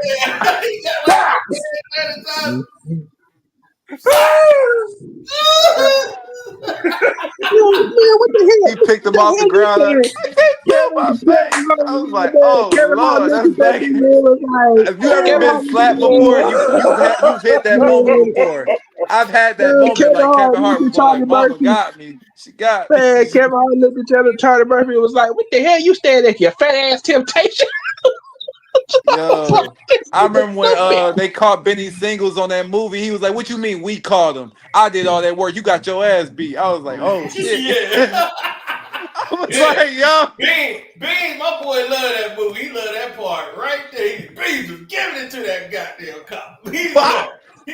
Kicked him in. I was like, "Yeah, that looked good." He loved to watch any prison movie, anybody beating up a cop, anything. That's his favorite scene ever. Get that goddamn cop. Yeah, I like this. What's this? Pepper soda. Yeah, I gotta watch this again. Watch it over again. Yeah, shot Benny came into that goddamn cop. Look at it. Yeah. See, he got that bag. Look, Benny put it on his ass. And his partner when it showed up, he could still been whooping on his ass. See, I'm mad they couldn't put Beans in more movies, yo. We could have had like 8 more movies with that. I like in real life, they'd have shot Benny. Benny would have been lit up like he would hit that shot. There'd been 10 warning shots for no reason. As soon as his partner would have got up, he'd have been kicking the shit out of Benny. Yeah, dude, because he was giving him the Benny. God Benny cleaning house and then he get them kicks in, boy. Benny was kicking everybody in the movie. I'm like, God damn. I was like, they paid you to do this. You seen the damn thing when he kicked dude across the parking lot? Yeah. That nigga. The dude, he's like, man, yeah, Rudy. He's like, yeah, Rudy. Where Rudy at? God damn, that was a name. Well, a dude named Rudy is just a bad name in the streets. Beans girl. Yeah, you can't his baby mom. He put your hands on my baby moms. Yeah, he's like, dude, you about to get this. You about to get this clown hurt up in here. You can't tell this my man. And no, you go home. And that nigga wasn't even looking. Beans faked his ass out and hit his ass upside the head with a bottle. Yeah. Oh boy, Then that shit. all across the parking lot. Boof. Boof. Boof. Then he had the nerve to mess with Beans again. Gonna tell on Beans or something. Man, Beans called him. I thought Beans was gonna kill him. I was like, this dude Rudy was a fool. I was like, boy, he Rudy. They got the right guy. He need a crash out for every movie. You know what's funny? The same guy that Beans beat up in that movie, he was in Paid in Full, and they was talking about the scene with him and Cam, where Cam snatched him up out the car. They was like, yeah, Cam really punched the shit out of that nigga. Oh, he yeah, really make that's people the mad, same don't guy. He really make people mad, don't he? He got a getting beat up. Yo, they really make people mad. They was like, he Cam snatched that nigga about the car, and like he was like really punching him. Yo, you seen his face was bloody? It looked real. It didn't look fake to me. Even as a kid, I was like, when he said strip, it didn't look like he was faking. He looked like he was telling the truth. All right. He looked like he was really giving up. Beg for mercy. It would have been a cut scene. He hit me for real. We took a fight. He know better than that. They took all that from when X did that shit. X really hit him on belly. I really didn't know that. Not see that. X did that. Flipped the tables and popped that gun. Strip, nigga. Strip. I ain't playing, nigga. So he really hit him. I didn't know if he faked him or not. Oh no, he really cracked him. He just went over there, crack, hit him upside the head. Bro, I didn't say it. I ain't never said this over the years. He out of pocket. But I watched Belly as a kid, and now that I watch Belly as an adult, I would just say it right now. Dog, you can't act for shit, dog. You cannot act. Neither can Jay-Z. I don't want to hear that. Nas is just Nas. It was funny because it was the perfect polar opposites. It was the perfect match. Nas is chill, relaxed energy, and X is way over the goddamn top. They gave X all the lines, though. They gave Nas about 5 lines in the movie. That's why it worked. And that's why when Biggie Boom said, DMX, like DMX wasn't our first choice. Jay-Z was actually our first choice. I was like, and what you doing I don't see Jay-Z pulling that off. Like, Jay-Z not that type of dude. Right. It was gonna be he wanted Jay-Z and Nas to do the movie. And he was like, I wanted Jay-Z and Nas, and then Jay-Z was like, nah, I don't want to do the movie. You know, like, I don't want to do that. You know, because Hype Williams is like, come on, man. Like, we can do this. Like, we got the script. Like, you'll be perfect, man. This dude Buns is Jay. That's not Jay. Jay is the silent guy. You know what I'm saying? He the silent. He ain't loud. Prime example. You can't see Method Man and Redman doing that movie. Prime example. Method Man was in that movie. I mean, he's in the movie, but can you see him playing like the Nas role and letting Redman play DMX? Redman ain't gonna play a good DMX role. No. He ain't gonna take him serious. He said, "No, I ain't gonna take him serious." Red up on him, be too light skinned. That's what he's trying to say. Red is just he just ain't that guy. You know, it's just you see Red Man, you know he ain't that type of dude. You don't think run your pockets when you see Red Man. And prime example with Jay-Z. The scene that he had with Dane. Dane get in the car talking all wild and shit. He's like, you think I need a haircut? That was the perfect scene for Jay-Z. That was the best scene Jay-Z ever had in his life. That described Jay-Z in one sentence. Go handle that yourself. That's how he do business. He got Nicki Minaj going crazy. Looking at the diamonds on his watch. That's what he doing to Nicki Minaj right now. Go handle your business, bitch. Go handle your business, bitch. I don't know why you over here complaining. You should handle that. Yeah, you should handle that. That's what he's telling Nikki right now. You can have it. Yeah. Then the whole time, this nigga go. Then at the end of the movie, this nigga go. He the one to put the hit out on me. It's like I got to step in to do this shit. You can't have this shit. I like the way he did it though. He always looked like a player when he did it. Jay-Z always looked player when he was in the role. Of course, he's Jay. That's what he is. He laid back. So that's why you can't have two laid back dudes. It's not gonna work. DMX took that thing to a whole nother level.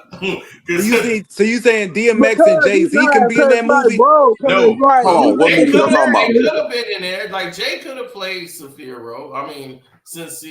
He could have played that role, but because you really think he could have played Sincere? But yeah. Jay could easily be Sincere. Jay is laid back. Nas didn't say nothing that whole movie. Right, that's what I'm saying. Jay is a quiet dude. Like y'all don't really know. Like Jay ain't no loud dude like that. Jay is silent. No, I just don't see Jay-Z as no actor like that. I don't think he really. Nas didn't say nothing on Belly. Like, what did he say on Belly? Like, go back and watch Belly, and what did you say Nas said? Other than, baby, I'm going to Africa, and what are you doing here? My baby home. I don't want to wake Keisha up. Yo, man, you just ran the red light, yo. He had 3 words. No. Yeah. Played that role. Like, we gonna get $40 million back. 3 words. I got you. Yo, how much you think we could get off that? Ice, like he like icy off Law and Order at that point. Like, it gets worse. Was reacting to everything X says. Yo, know what I'm saying, man? We're going down here with Ock, man. We get this money, man. We get these moves. You know what I'm saying? And you over here thinking about liking it, man. Your kids can't eat no books, dog. That's all I'm saying, man. Your kids can't eat no books. True. That's a true statement, though. Oh no! See that? You got to do this one, man. You didn't see that fucking red light, man.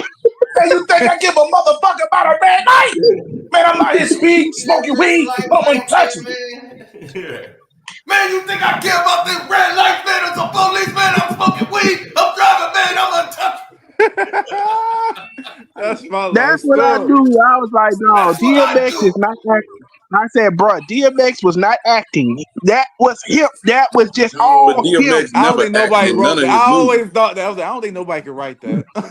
Oh yeah. In every movie DMX ever been in, he always been DMX. Like he there was an incident that X said, man, my wife, I got in so much trouble because of the belly scene. When I got out of the shower naked, and just like he was supposed to get out of the shower, put on a towel, and walk to the bed into her and then start talking. X didn't put on no towel. They had shot the scene so many times. Like X get out and grabs the towel, and then the towel wasn't there. Like for the last time, and it was like it was more raw to film it that way. He just came out the shower, butt naked, walked up in there in the room. Baby, look, man, you know how these bitches be. I told you I don't want no goddamn. That's why the towel was thrown back like that. I always wonder why she threw the towel back like motherfucker. Like the towel was thrown back. But it made the scene look so much better though. It fit the scene, her being angry as fuck at the nigga. Yeah, because they kept having incidents with the towel. So they was like, oh man, we forgot. Yes, you can't have the towel. Okay, she got the towel. He's supposed to throw the towel, and he picks the towel up, put the towel on, come in the room. If they did that scene, someone X is like, fuck the towel. Coming right in here and it laid his ass out because X is like, that's how it would go down, man. This is my wife, this is my girl. I don't give a fuck, man. I'm walking around here, dick swinging, you know, just hey, putting it, look, with the leg, wear it out. And that's how and all he said, man, all the women. I still never forget. X1 off that scene alone, but the women. Yeah. I never knew this. I never knew this about Belly until Cameron let the damn cat out the bag. So Cameron, he was telling this story. He was telling this story about this dude he used to be cool with. He used to rap with and shit. And he was like, dude flipped on him and started talking shit about him. And he was like, yeah, he was in the movie. Yeah, he was in the movie Belly. It's like, which one was he? The nigga that was at the table.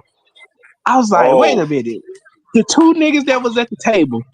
Oh, he talking about the nigga that was, nah, bitch nigga, ain't no bitch in me. Bitch in me. Mm-hmm. Yeah, why is it Lockheed? Yeah. Why is Yeah, I was like, damn, I didn't even know he was a That rapper. is funny because he left him at the table too. He could have stopped it, but he said, "Fuck it."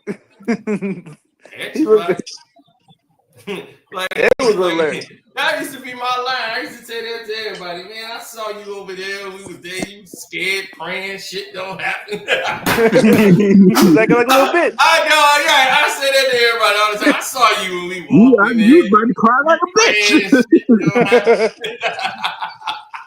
I don't know why that. You in there? I do Bitch nigga ain't no bitch nigga at me. That nigga had to put the guns on the table after he said it. That's why I was like, God damn it. He started the war with that one. That's where the war started right there. I was like, nigga, I saw your goof ass over there crying and shit. Nigga, stop capping. Yeah, you over there crying, praying shit don't happen. You mad because I'm pulling your cards in front of beans and shit? So what? I'm like, all right. Oh shit. And he pulled out the gun, man. Ain't no bitch in me. He was like, all right, that's what the fuck I'm talking about. Oh. Now, all right, finally. Yeah, I saw you up in here. I'm like, nigga, you. Like, I'm mad that DMX stayed at the table and just rolled up a blunt and smoked it. I'm like, why you ain't think about leaving when everybody else left? Man, that nigga was tired of running, bro. Right. That nigga got tired of running. Yeah, I ain't tired of running. He ain't tired of running too much because as soon as he got to the cell, he said, I'm about to run again. Dog, it's a real thing. I didn't see it. Dude did 18 years in prison, came out and was about 2 months outside. He got away on a high-speed chase. He left the car and everything. He just and went out on foot. Just got out. The cops was chasing him through the suburbs. He don't know nothing about no burbs, man. He from the city. He from Inglewood. So he come all the way out here to the burbs. His mom's had passed away. He got all this money saved up now because moms have money, life insurance. So all the kids got the money divided. So his stayed like in a bank. Like he got a couple $100,000 just sitting there. And so when he come out of jail, he been gone for 18 years. Now he got all this money. He don't know what to do with no money and stuff like that. He just want to kick it on the block. And then he was like, wait, we ain't got the house no more? Y'all let mom's house go? Like, man, that's our crib. Where I'm supposed to go? He's like, dude, you got hundreds of thousands of dollars. I'll go get you a crib. He don't know that, man. He went over there with his old chick, smacking up her new man like she's supposed to be faithful for 18 years. Waiting on him for 18 years. He go over there, smack dude up with a pistol. He on the block, smoking up some drugs. Now he back on the next, he stole a car. And he's just wilding. Just don't know how to not be. Some niggas don't know how to function. He don't know how to function, man. He goes on a goddamn chase. Like, I stay away from him because he's crazy. Because it don't even matter if you family or anything. He be mad. He just stole me. He go. We remember we was at the barbecue. Yeah. We went around the corner. I want to talk to you. Yeah, he just stuck me up, man. Oh, what you mean? Just stuck you up? Oh, wait. Yeah. He's like, yeah, he took my keys and got in the car. I had a cousin that was like that. Niggas, like, he the type of nigga when you see him coming, like, nigga, you run. Like, run. Don't he deboing like that? Yeah, no, he just like run. Don't even stand there. Yeah, he off. So you don't know which way it's gonna go. That's why I was around him very limited. I was like, when he was around, he's like, when it was like introduced, he was like, I don't know you. I was like, yeah, I came around when you was in jail. I mean, you was already locked up for 18 years. So yeah, you wouldn't know me. I was like, hey. He was like, all right. He gave me, because he was like, man, I heard y'all say that. And I was like, man, I don't remember this one. Like, Can I rob him? Oh shit! That's what the look on his face was like. Can I rob you? Rob him. But that's why I was like, niggas like that. Don't it? That's why I was like, niggas like that. Don't even stand there. Run, go. Exactly. I didn't keep my distance away from him. Every time, like he was around, I went in the room with him. I was somewhere else. I'm like, let me go over here. I'm gonna leave this crazy ass there. That dude got away from the cops. Then he just finally got tired of running. You know, they just, it's just like, dog, they been chasing him. They had the car he stole. He got jumped out of it. They were looking for him. They didn't know where to look for him because he ain't had no crib. Sleeping at other people's houses, sleeping at his sister's crib.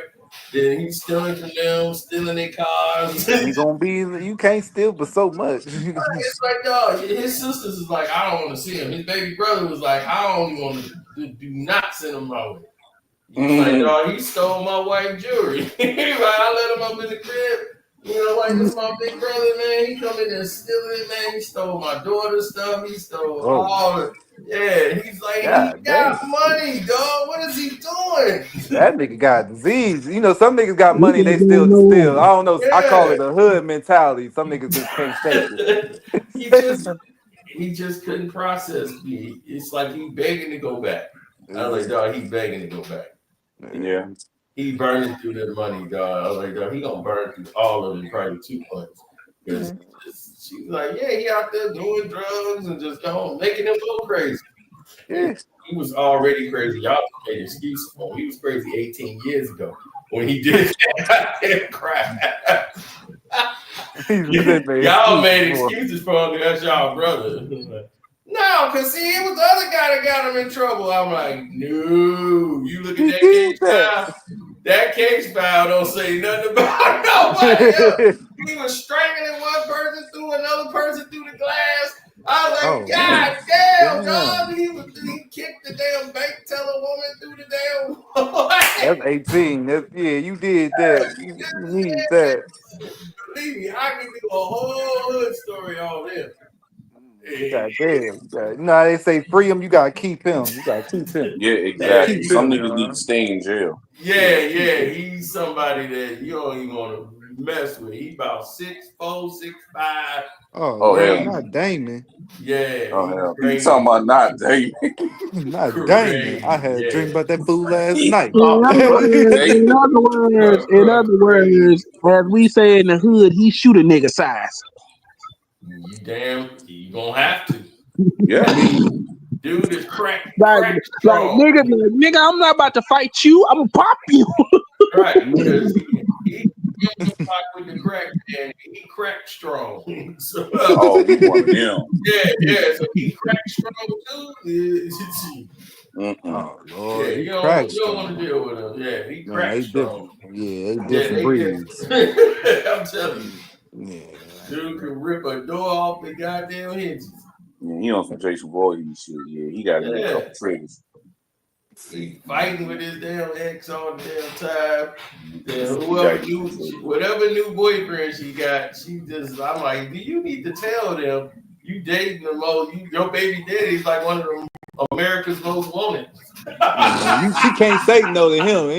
Right. Hold on. What about the other nigga that you? I see one of your hood stories. What was the nigga name? The nigga name? Oh, his name was Pope. And you was like,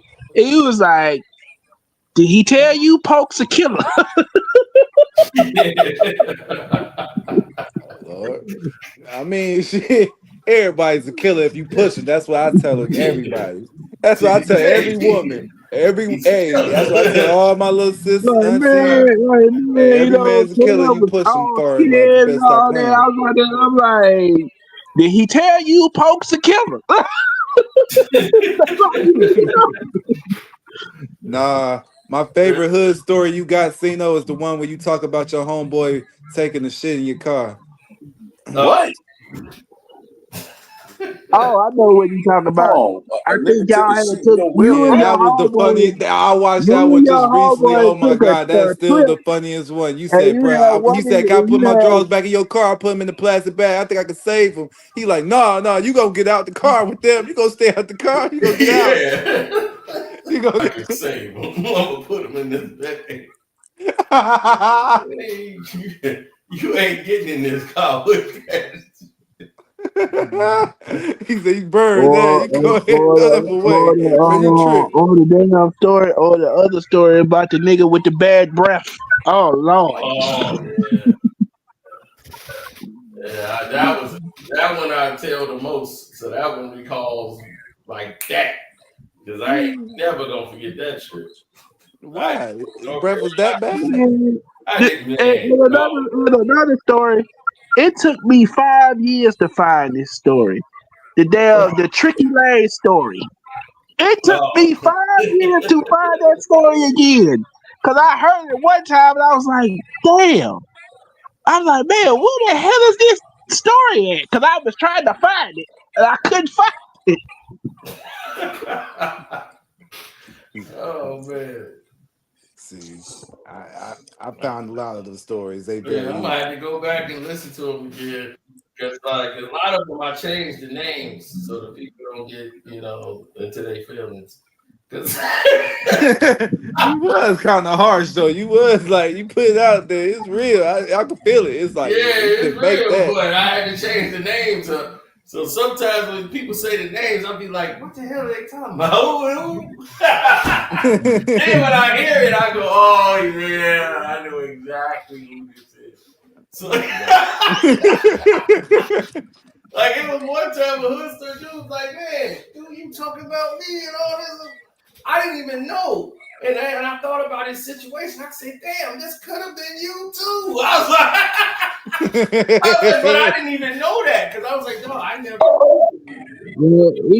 I will say he was, through his hood stories, I got an education on Chicago and the different areas because I knew about all the famous spots like Cabrini Green and all that, but I didn't know about like Grove Heights and London Towns and all that. I didn't know about that. Yeah, and it's like, man, that was back in the day. I can imagine what it's like now. I probably get sucked up there. It's probably gentrified now. Shoot, I don't think so. I don't think so. Last time I was over there, I was just like, man, everybody who I knew. You blamed Drake for a shooting last time you was out in Chicago. I don't want to hear about that. Yeah, right. I'm like, shoot. You out of pocket. All the people I knew, like they kids, they running things like they kids. I was like, they granddaddies now. Oh Lord! They see, like, now yeah, you get my son was running things, and now his son. My son out here OG now, wilding. OG. You My really son OG, out Tony here, he Soprano. wilding. It's all right, He it's your wilding time. in these streets. I'm like, nigga, you was wilding in them streets. Yeah, man, I feel bad because one of my boys, man, I know him, but he championed all that craziness, and being like goof, like, yeah, you got a gorilla do this, and then his son followed in that same footsteps and got himself killed. And I was like, I feel bad for him, but I'm like, you kind of set him up for disaster. I just don't want to put. Like the last story you told recently about old girl and how she was like sneaking out the house and shit. Then she grew up and her daughter started doing the same thing. It's like you used to do the same thing. Did she do it now? Exactly. Kids learn from examples more than what you're telling them. Unfortunately, and now the daughter doing the same thing the mama doing, and the mama be championing it because sometimes the mom can't separate themselves from the daughter. They look at them now as like, this is my home girl. And I'm like, that's not your home girl, that's your daughter. I'm sad. See, I am so sad right now because the generation of daughters that you're like the little kids, or basically the little, or the women that are having kids now, or the moms that you're watching now, like being basically like. Grandmas they ain't not the like same 50, no more, bro. 60. They got Like different grandmas, models. They twerking with their daughters on TikTok like and dog. all Grandmas types of ain't different 50, stuff. 60 Yeah, years they old different. no more. They like 35, 40. It's They no, like it's 35 really and 40 now. what it Yeah. is. No They more younger. elders. There's no more elders, bro. All the elders been passed on, so the elders are not like the Yeah, same as they did because back home. everybody got some. Everybody back then they was getting pregnant early. Man, Well, ain't none of no, Like it these didn't girls do that. 15, they was getting 14, Pregnant pregnant, early. 13, not learning how to 14, cook first. That was like Yeah, messed well, up. see, 14. but back in those days, you knew how to cook at 13, 14. You wasn't like you by the time you was 18, you was married. Most brothers and sisters getting married like right out of high school. They getting married. They have starting a family. They started early back in the days, dog. Like Yeah.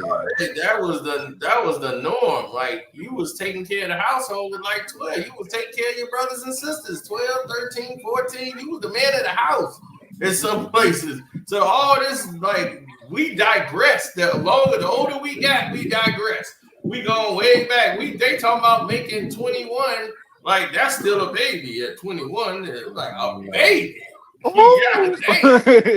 They talk about making people pay child support up until 21 now, y'all. Like he Shit, bullshit. your child. If they Shit, go the child like what? The child probably like 19, 20. His mama is like 29. yeah, you can get child support like up to 22 or 23. If the kid go to college, you still paying child support. So if they choose to That's go to crazy. college, yeah, you gotta pay that. You still paying your child support till they graduate from college. No, normally it's like 4 years. So you got to like they 22, and after 22 it cuts. Like that's like the cutoff. I'm going. That's why we gotta do the Anthony Edwards route. We gotta do that. Oh, Anthony Edwards route? Yeah, he got the cheap route, baby. But he got the money. But he got the money to do that. That's the thing. Yeah, he got the money to say, I don't want nothing to do with it. I'm like, damn, dog, you. He must have known that wasn't the woman he was trying to deal with. Like, yo, it looked foul on paper, but it was something about her. I ain't gonna let this man look like he crazy. Was like, how much it cost? How much it's gonna cost? How much each transport payment is gonna cost again? Okay, it's gonna cost about this much. Okay, I'm gonna just give it all to you at once. Like if Cena have a baby with teaser tail, like I know if she said, yo, I'm keeping it. She said, all right. He's like, bet we gonna make a one-time payment. I bet she gonna make a one-time payment right there. If me and teaser tails, we gonna probably put that on Patreon. I'll be like, yeah, talk that diggy stuff, He ain't gonna want to be around her. Like, I gotta deal with you all the time with this kid. I gotta really come pick you up from your mama house. I'm gonna be like, she gonna be, when we gonna move in together? I'll be, oh no. See, that's how my man Ant felt. You got a big house. When we was in high school, he got a girl pregnant. I told this nigga straight to his face. I said, life as you do it is over. Man, back in the day, having kids early was actually a good thing because you don't want to be an old parent. That was my thing. I don't want to be no 50-year-old parent at the high school graduation because I don't want my kid to be possible to beat me up. You ain't gonna beat me up before you get out of high school. I can still, they ain't gonna still be able to beat me up even at 50, 50, 60, 70. I'll be like, you ain't never think I want you ever to think. You can take the title. You ready for the title? Come on. Hey, you like, Pops, you still got it. You goddamn right. You call me Pops because of the way these damn jabs are made. Pop, pop. I still got it. He said, I ain't been around Floyd for no reason. Get back to your room. I dare you swing on me. You tried to swing on me. You hear that, teaser?